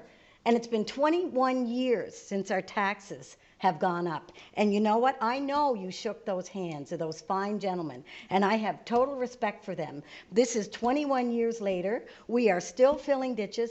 We will not have those ditches filled 50 years from now. So we need to slow down a bit and compromise on how much money that we are able to put into ditch and fill each year and make sure that our residents, all residents of Summerside, are safe, that our fire hall is completed, and that our firemen and women have a safe place to work out of. Our underground water mains are 120 years old. We need to look at the whole picture. And that's all I'm saying. Are you saying then, those last 25 years, when half of the councillors voted to do some ditch infilling in Wilmot and St. Eleanor's, are you saying they made a mistake? Basil, I am not saying anything. Well, that's What what I'm saying is where we are now as a council. In 2021, how do we look at this? Where does it change? How do we compromise? That's all I'm looking for. I do not disagree with, I love our 50-50 program. We can put a $5,000 ditch in. And the city of Summerside will pay $2,500, and the resident can pay $2,500. But instead, we're putting $15,000 to $18,000 ditches in. You didn't understand. I'm telling you, there's calculate something wrong here. Well, what's wrong is you're not taking into consideration the $33 million. Basil. Just let me finish. The $33 million extra that was paid by the people of St. Eleanor's over 25 years. Yeah, Put the I same in think we Wilmot. could, I think we could figure those numbers out, because the city of Summerside would have paid a whole lot more than that, and we still have 120-year pipes in the ground. I mean, we have to They paid less. just be reasonable. No, they So paid- we're not supposed to be divided, as Councillor Snow said. We are supposed to be together. They paid And less man, than we're that. not together. Councillor Ramsey, they paid less than that because the Summerside taxes went down. Basil, that was 21 years ago, and it was 19 cents. Are you in favor of increasing the taxes? I don't think there's one person in Summerside I that don't is. think there is. So we shouldn't have to increase. We should be working reasonably together. I think- That's all. Anyway, we can talk about this all night. I've read how I feel about it. Well, and And that's thank fine, you, you know. everyone, for your feedback. you know, And I that- think there are a couple of councillors that have something Oh, that they'd sorry, like I to. just want to finish up here that you got to take into consideration, it's very important, the additional tax dollars that were paid by the 900 homes in Wilmot and St. Eleanor's. $1,300 a year, figure it out. Like close to 60 million. I wasn't going to say anything else. Go ahead, Councilman Field. Just a question. I'm trying to understand what you mean by compromise. Well, when we're talking about $500,000 every budget, I'm thinking, why don't we do $100,000 and do 20 driveways at $500,000 as opposed to $500,000 at $18,000 to $20,000 a ditch? That's reasonable. Well, I don't believe. I spoke to Tech Services today, and we talked about the difference in the ditches, and it's just, you know what, the $5,000 ditches would last 50 years, they told me. Councillor McPhail. Well, that's not the information that we've had in the Well, past. that's the information I got today. You know, you can do a $5,000 ditch with a culvert and run it all the way through, but there's compromising issues. I'm Well, not an there's engineer, I don't know. $100,000 already spent on that, Councillor. But the point I'm trying to make is, you talk about this $500,000. There was a motion that went through that we would put $500,000 a year in the ditch infilling. I don't think we've put that $500,000 in any year. We've compromised and have taken, you know, I think last year was 300,000. It wasn't 500,000. Well, I have a figure of 700,000 for last year. No, 700,000 includes other stuff besides the ditch infilling list. I think That's there was what's on here. 300,000 off the ditch infilling list. So to me, that's a compromise. I think we've compromised. We can't talk about this year's budget, but we can certainly talk about past year's budgets. And to me, that's a compromise, but maybe I'm wrong. Councillor or Deputy Mayor McColeman, I believe. Well, here's the question that I'm coming up with, and I've come up and thought about it over the years, and that is, last week we had all of our directors, city staff in here. Quite often they will give us the backstory of information that we need to know when we're trying to make a decision on expenses, revenue, that sort of thing. I find that their input is very important because as a lay person, I don't know all of the things that they would know as engineers for different things. And for many years, I have heard, you know, different staff members saying that ditches are seen as they're aesthetically, they're nice, but I've also heard them say that the sediment and all of that in the ditches, it's really important because it really helps rule out some of that sediment going into our groundwater. And I've heard that from, you know, different people, how important our ditches are. And yet we're spending money to ditch infill, and I find that confusing. The second thing I feel is though, if we are depending on the staff to give us information, but we're not taking their information, how do we do that? Like, we hear the staff say that we could put in ditches for 5,000 instead of, you know, a larger amount. So who are we to test that, like if that's what they're telling us? And that's where I find we get into it. It's none of us are against ditch infilling, but when we hear these contrary comments that they're really important for sediments so that we don't get that, all of those chemicals and things going into our groundwater, then why are we doing it? Why is, I believe the city of Charlottetown was looking at ditch infilling and wondering whether they were going to continue doing that. So I find that, but a lot of times we're in that situation and we're only bringing these things up and just to get the answers. All right, okay, there was, did you, I believe you had a comment there, Bruce, what Charlottetown you were saying? I just Put your light on that. No, I just wanted to say about the $5,000 method. The $5,000 method was developed because if somebody had a ditch and it was deep and they couldn't cut the ditch, they had the opportunity to go and put that $5,000 ditch in, just put a culvert in. But when we went through to put the, if we went through that street, then that was taken out. No. So, yes, when that was, when you went by, you took the culvert out, because there's a ditch infill system with the storm drainage, is what we have now, that's the system. And the other one is just a culvert, which is only down 2 or 3 feet, or a couple of feet. And to do that $5,000 a lot system in a street, it's not going to work. It will not work, because you wouldn't get the water to do it. But that, we're getting into the technical part of what works. Yeah, and we're what getting doesn't into work. technicalities, but But that just- is not what Tech Services told me today. If I could So, just follow up with can't Councillor agree with you, McColeman, Bruce. You made a comment, you made a comment there about following staff recommendation, but we all know, we sat around here for a number of years, staff would come in, a police chief or engineer from tech services and recommend against four-way stop signs, but council changed their mind and decided to go ahead with it.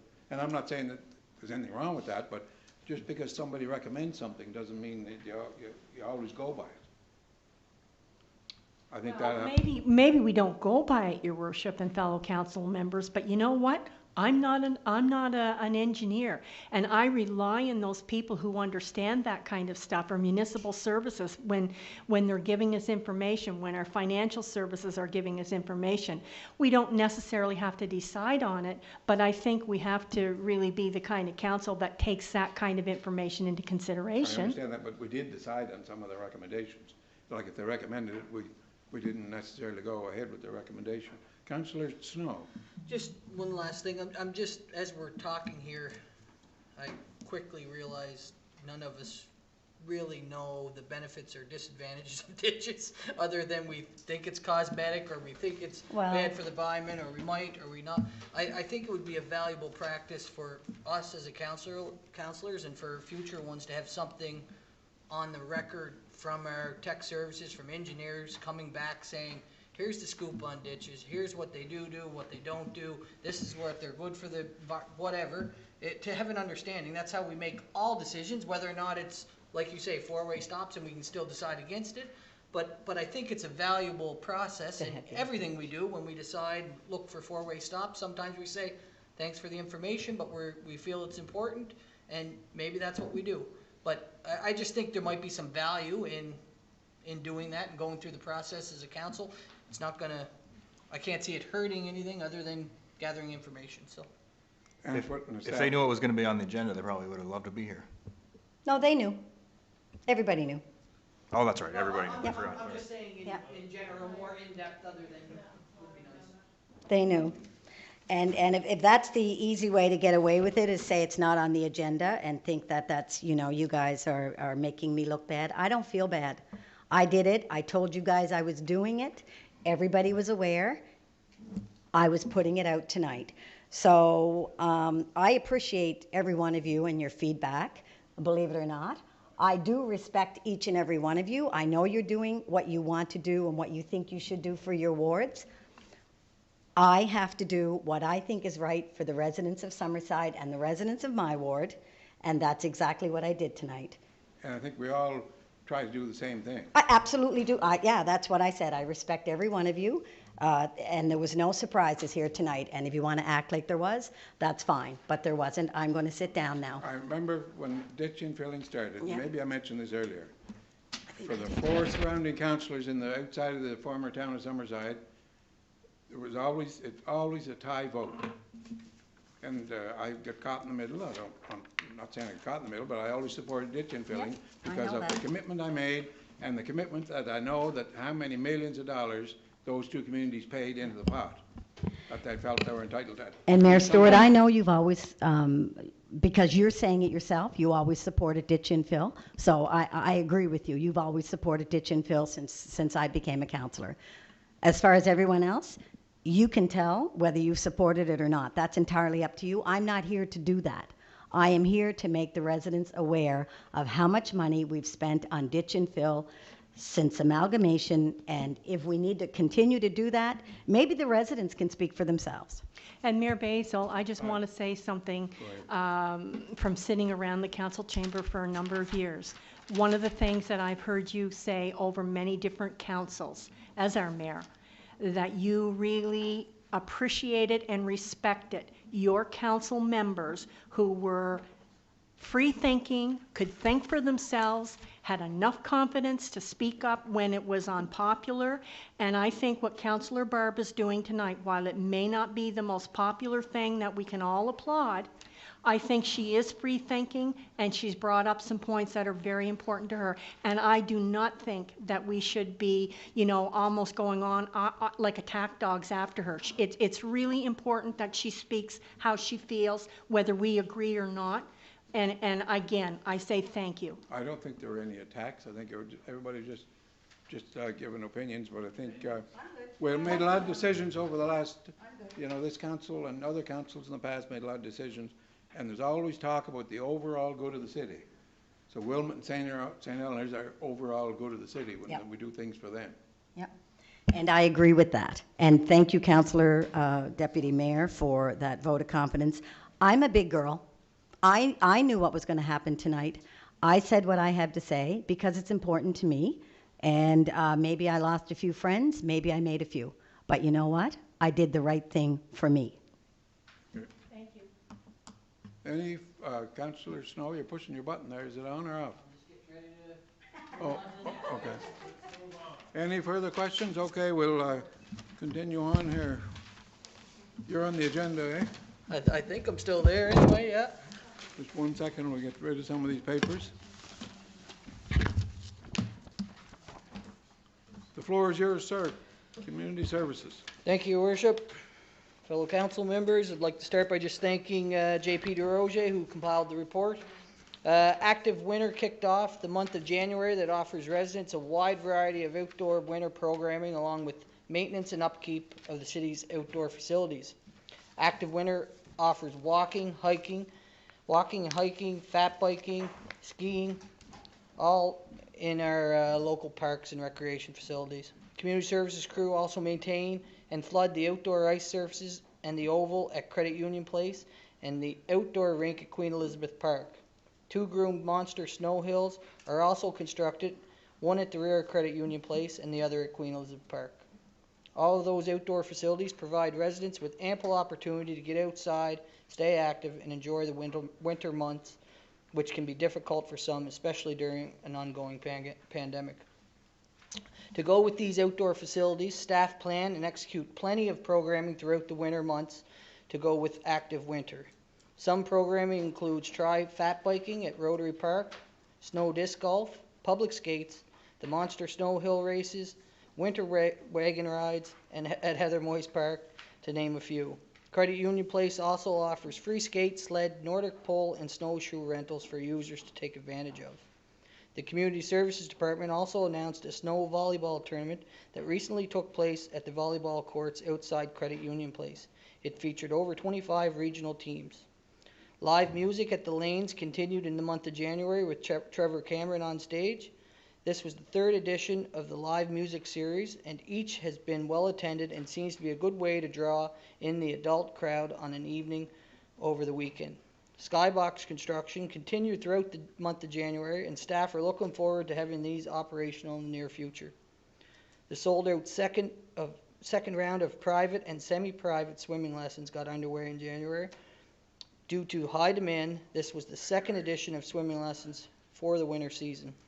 Despite the ongoing pandemic, the Veterans Convention Center saw 21 bookings for the month. The Veterans Convention Center continues to receive plenty of bookings and inquiries. To close out the month of January, the Fred Page Cup Host Committee had their first planning meeting for the 2022 event that will feature Eastern Canadian Junior A Regional Championships right here in Summerside. That is the report from Community Services. Thank you, Councillor Snow. Any questions for the chair? When does the hockey start? The fall? The Go Fred ahead. Page Just Cup? put your light on there, Councillor Campbell, so. He was asking when the Fred Page Cup starts, so that will be in April, I believe, of 2022. So it's the championship that leads into the Royal Bank Cup. So all the Eastern Canadian Junior A teams will come here, compete, with the winner going to the Royal Bank Cup. And they've both been cancelled for this year. This year's editions have both been canceled. We're looking forward to hosting the event next year. Any If there's questions any other for the chair? questions? Chair of Community Services. Thank you. Very infilling. That was very good. Very good. Thank you. Okay, we'll continue on with the agenda here.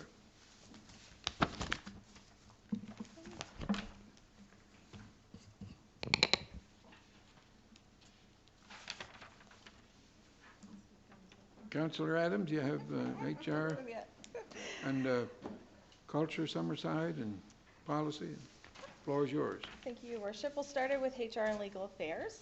The Joint Occupational Health and Safety Committee, as well as department subcommittees, continue to meet on a regular monthly basis. The department provided support at various meetings this month. Contract negotiations are currently underway with the police, outside workers, and electrical unions. Competitions are currently underway for a part-time police officer. We have welcomed 2 temporary electrical technicians, Jeff Glant and Aaron Lyle. WMIS training was held with Fire Services last month. There are a number of employees taking part with the Go PEI Active Workplace Challenge that aids and supports staff to be active and healthy. And the city took part in promotions for Bell Let's Talk Day to help create positive change for people living with mental health issues. That's it for HR Legal. And if there's no questions, I'll go right into Any questions for the culture. chair? If not, you can continue on. Culture Summerside is preparing for Heritage Week activities. Planned celebrations include a National Flag of Canada history presentation online and the City of Summerside Heritage and Cultural Awards presentations. Culture Summerside is in the very early stages of working on the development of a 2021 Lobster Carnival event. This is being done in consultation with event partners and the PEI Exhibitions Association. Due to COVID-19 restrictions, the event will be scaled back, and more specific information will follow. 2020 marked the 100th anniversary of Summerside Electric as a municipal utility. In March of 2020, Culture Summerside began to research and write the history of the plant, which has played such an important role in the community. The research and writing is almost complete, and editing and publication layout should begin within the next month. The cataloging of artifacts and appraisal and arrangement of archival material is ongoing. We are currently working on the Fox Museum and the John the Realm collections. This work is partially made possible through a grant from the Community Museum Association of Prince Edward Island. The Summerside Armory renovation is progressing well. A new steel roof and a foundation drainage system have been installed, and work is currently being done to finish the HVAC and electrical systems. That's it, Your Worship, for that one. Thank you. Can I Any ask questions? a question? Yeah. Go ahead, Councillor or Deputy Mayor McCall. Councillor Adams, just in that second paragraph about Culture Summerside, where they're working on the development of the 2021 Lobster Carnival, I know other years we've talked about it as a council, and I know that the event partners and PEI exhibitions, but I'm just wondering if that is being worked on, can there be any, I don't know, maybe referencing to the fact that if there's going to be talent, could it be local talent? Like, we have many talented people here that are looking for work or whatever, and I think it's just important that they're utilized if we can, and anything like with local vendors or whatnot, just because it's Summerside. Yeah, no, and it's probably more easier now than ever to support local, as we can't go anywhere, and you can't get that many people off island. And with the COVID and everything like that, but also like at Christmas time, we support it local. Yeah. And I think a lot of times it just means a lot to local people. I know Vice Chair Bruce and I and the CAO will be having a culture committee meeting with Lori Ellis, and we'll bring that all up. Okay. I'll go right into Bylaw Policy Review Committee. Oh, sorry. Just a few quick comments. I just want to acknowledge the 100th anniversary of the Summerside Electric and thank them for putting on the history of that. I strongly believe that the importance of the electric utility to Summerside is not really known by the general public, and it was referenced earlier when we were having some healthy discussions how our taxes have remained at the current levels for so long, and like after going through with the budget, and I think we all know that would not even be close to possible without Summerside Electric. So that's significant. And then the other one I just want to bring attention to is the John the Realm collection. I'm happy to hear that we're continuing to push along that. It's one thing that I've heard a lot about since being elected, and something I remember fondly of as a kid, going through the old Cal Stadium and seeing lots of the old memorabilia in the old John the Realm room. So I look forward to getting that over the finish line as well. So thank you to Lori and yourself and your committee. We'll be sure to pass that onward. So Bylaw Policy Review Committee, Northern Light. Oh, sorry. Did you want to? Oh, I can see his light in yours. That's fine. We're all having a moment here this evening. Good evening, Mayor, all members of council, and residents of Summerside. And I might, if there's any questions, we'll get CAO to help us. I would like to bring everyone up to date on the latest efforts of the BPR committee. Residents may recall that City Council recently approved proposed changes to the taxi bylaw. Shortly after the adoption of these changes, the province announced that it would permanently be relaxing some of its regulations regarding the delivery of alcohol by various establishments. However, there are very specific circumstances in which it is allowable to deliver, for a taxi to deliver alcohol. In view of these restrictions, we will not be making any changes to the bylaw at this time. We will keep attuned to any concerns from the taxi industry and our residents. The committee's work also continues on other fronts. We recently reviewed the unsightly premises bylaw to determine whether changes are required to the enforcement provisions contained within the bylaw. We reviewed similar bylaws in other PEI municipalities as well as elsewhere in Atlantic Canada. Based on the review, our bylaw is similar to the others in terms of process, timelines, penalties, and enforcement procedures. And actually, in our opinion, ours is more streamlined with less red tape than most. Finally, back in the fall, residents may recall the council issued a public statement of action in response to concerns regarding the payment of outstanding utility accounts and the public disclosure of this information. Council had directed the changes be considered for the city's code of conduct and the utility collection policy, and to develop a communications protocol around the disclosure of outstanding electric accounts. Tonight, we will undertake the first reading of a proposed change to the code of conduct bylaw. This change will be one step towards our collective effort to ensure confidentiality and protection of information. We also are proposing changes to the city's collection policy and the adoption of disclosure policy and confidentiality agreement to be signed by mayor, council, and all staff. These items will be presented at the March meeting of council, and we will do the second reading of the code of conduct bylaw at the same time. This concludes my report for the month of February, and I can go right into the resolution if that's all right, Your Worship. Go ahead. Okay, resolution COS 21-020, moved by myself, Councillor Adams, seconded by Councillor Coleman, or which one do you would like to? Okay, Justin. Whereas a revision of the City of Summerside Bylaw CS3 Code of Conduct Bylaw Section 10.6 was presented at the Bylaw Policy Review Committee meeting on February 2nd, 2021. Be resolved that the revision to the City of Summerside Bylaw CS3 Code of Conduct Bylaw be hereby declared read a first time and referred back to the Bylaw and Policy Review Committee for review and recommendation. Thank you. Moved by Councillor Adams and seconded by Councillor Duran. And for everyone's information, I'll just read the little part, just a tiny little part. It's 10.6 is the addition. And so it's not changing, it's an addition, correct, CAO? Right. Members of council shall be required to file a confidentiality agreement with the CAO within 30 days of their election, or the coming into force of this section, whichever is earlier. And then it says see Appendix B. So that is the part that's being added. Just in regards to that, I think, was that already done? We sign an oath of confidentiality. We filed something on Or CAO. oath of office, sorry. Oath of office, sorry. And then we sign, and this is for an oath of a confidentiality agreement. I know myself as an employee, I sign one where I work. I'm not sure. Pretty standard. Yeah. Okay. Does anybody have any other questions? If not. Why, how come it's just one clause picked out there? That's the only one that was added? That's the only one that's added, yeah. So I just, rather than read the, I can read the whole thing. Anything further? You ready for the question?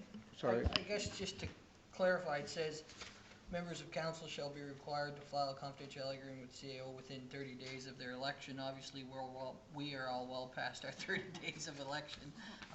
Once it says Excuse me. approved or not approved, I guess if it is approved, are we signing as council, or will that be not in effect until the next, just how it reads, it sounds like within 30 days of the election, so obviously we didn't do that within 30 days of election, but The intent would be that if council does adopt this proposed change, that we would require not only all of council, but all staff to sign right away. Right away. Well, as soon as it's The implemented. election's only next year, too. Now, 22? Is there Years a are going by quickly. back to my point, I guess, it just says members of council. It doesn't say members of council and staff. The expectation would be that this would apply to staff as well. Should that wording be in there then? Should staff be in there too? Just wondering. You could pass that change with the suggested amendment.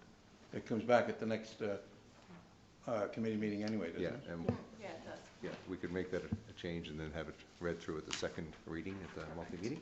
Okay. And I think that was something, CAO, that we did kind of talk about, that it would be inclusive of staff as well as council, mayor and council. Thank you. That was my turn. So is there, okay, There are 2 lights on here, sorry. No, I guess Councillor or Deputy Mayor McCollum. I just want to address, Mayor Basil, where you had asked the question, you know, didn't we have something, and we talked about the oath of confidentiality.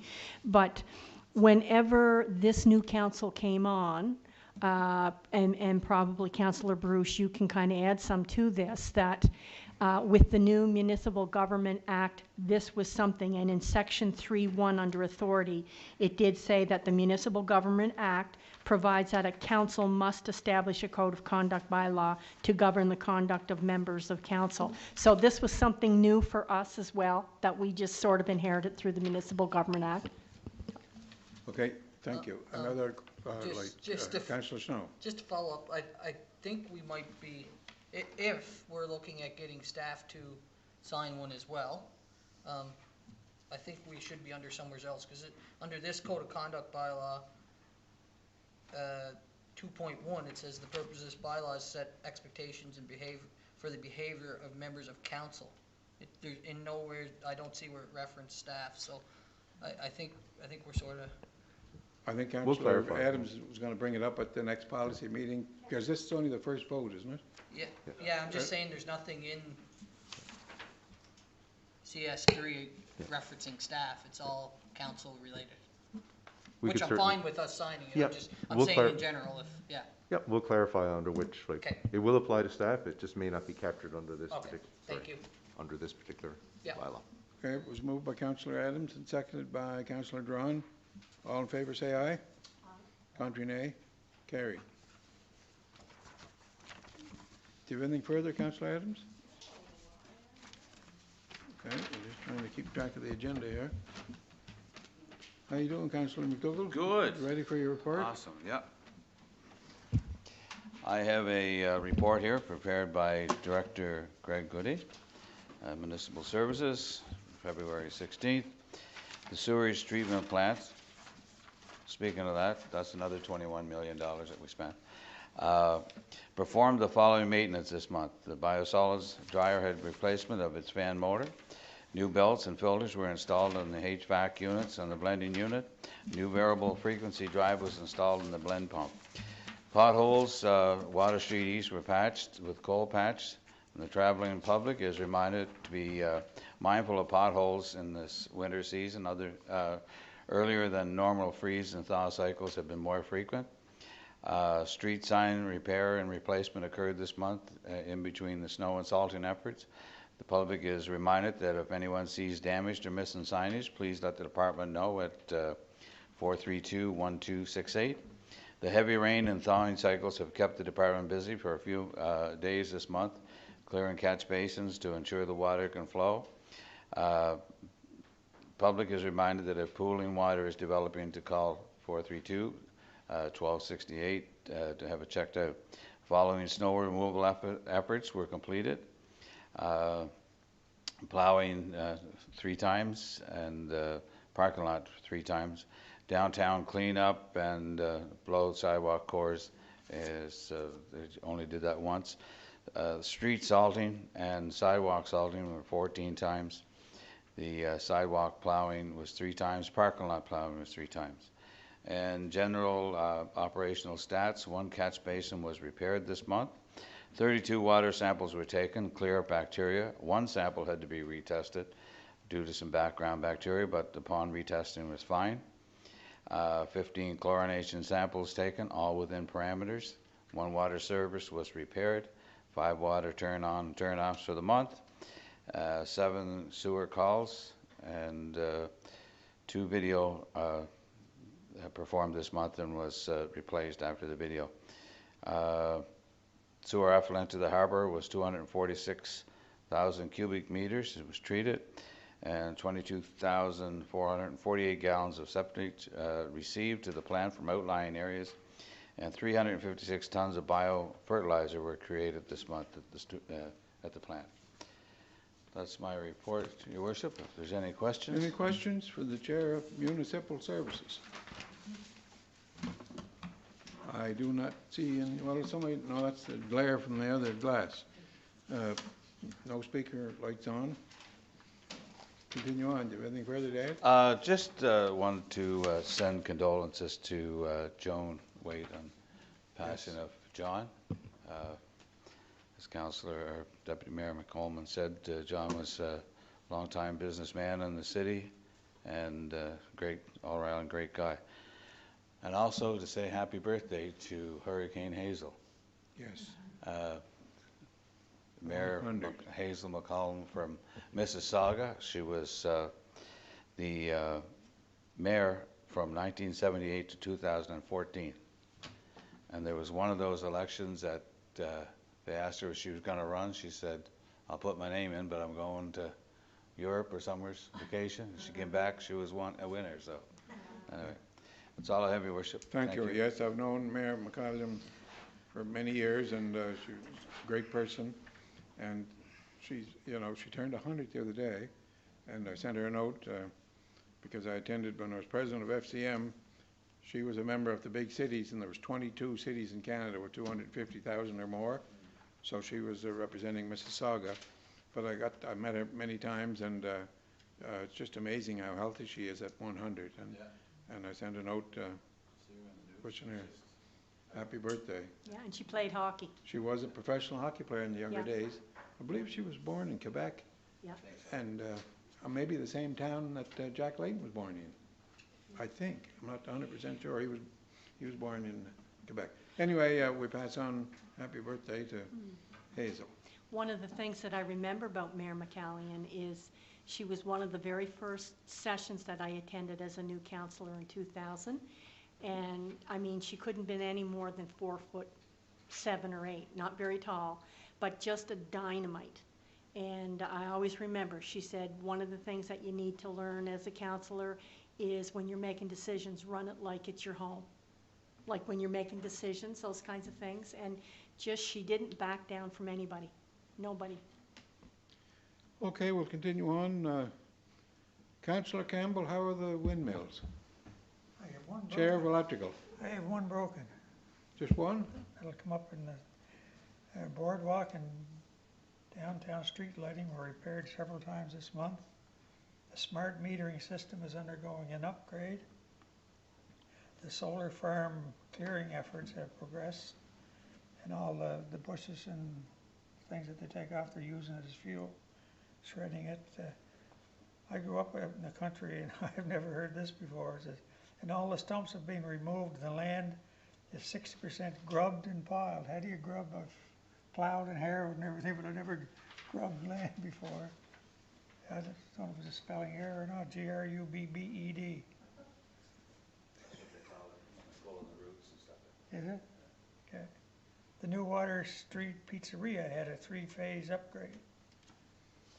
The pad mount transformer inspections for large commercial and industrial customers were completed this month. The Russell Street apartment electrical servicing has been installed, and that's that apartment on Russell Street. The northern end of Putter Lane street lighting has been completed. Meter changes for 2021 have started. There's 375 of them to do. Credit Union Place battery has been serviced this month. It marks, that's how fast time goes. This marks the 3rd full year of operation. To date, savings are calculated at approximately $300,000. 37.7% of our electricity came from wind in January. And like I mentioned, The hydraulics in one of the blades have stopped, and one of the machines should be going by the end of the week. Generation run hours were 7.8 hours. 11 new electrical customers energized this month. 6 electrical service upgrades. 7 customer outages. 4 new poles were installed and 1 removed. If anyone ever has a problem with a street light that's out, just there's a little green tag on the poles. Just write that number down and phone the electric department, because most of our guys work during the daytime and don't know when the lights are out, now that the days are getting longer. 5 transformers were installed and 6 removed, and 4 street lights were installed. That's my report, sir. Thank you, Councillor Campbell. Any questions for the Chair of Electrical? I see 37% of our electricity came from windmills. We certainly thank That's down a little for this time of we year. certainly thank the village of St. Helens for allowing us to put those windmills in St. Helens. They're working really well, eh? And it's down a little this month, you say? Just a bit for, it's mostly windier months in the wintertime. Okay. One of the windmills down too, right, for the week? Yeah, we had to order parts for the Okay, we've gotten, I believe, your light's still on. Do you have anything further, Councillor Campbell? I believe we've gotten to the end of the agenda, and there's nothing for the Committee of the Whole. So, and we're still on YouTube. We say good night to all our viewers. And is there a motion to adjourn? Moved by Councillor Snow and seconded by Councillor Duran. The meeting adjourned. Thank you very much. Just take a second here to get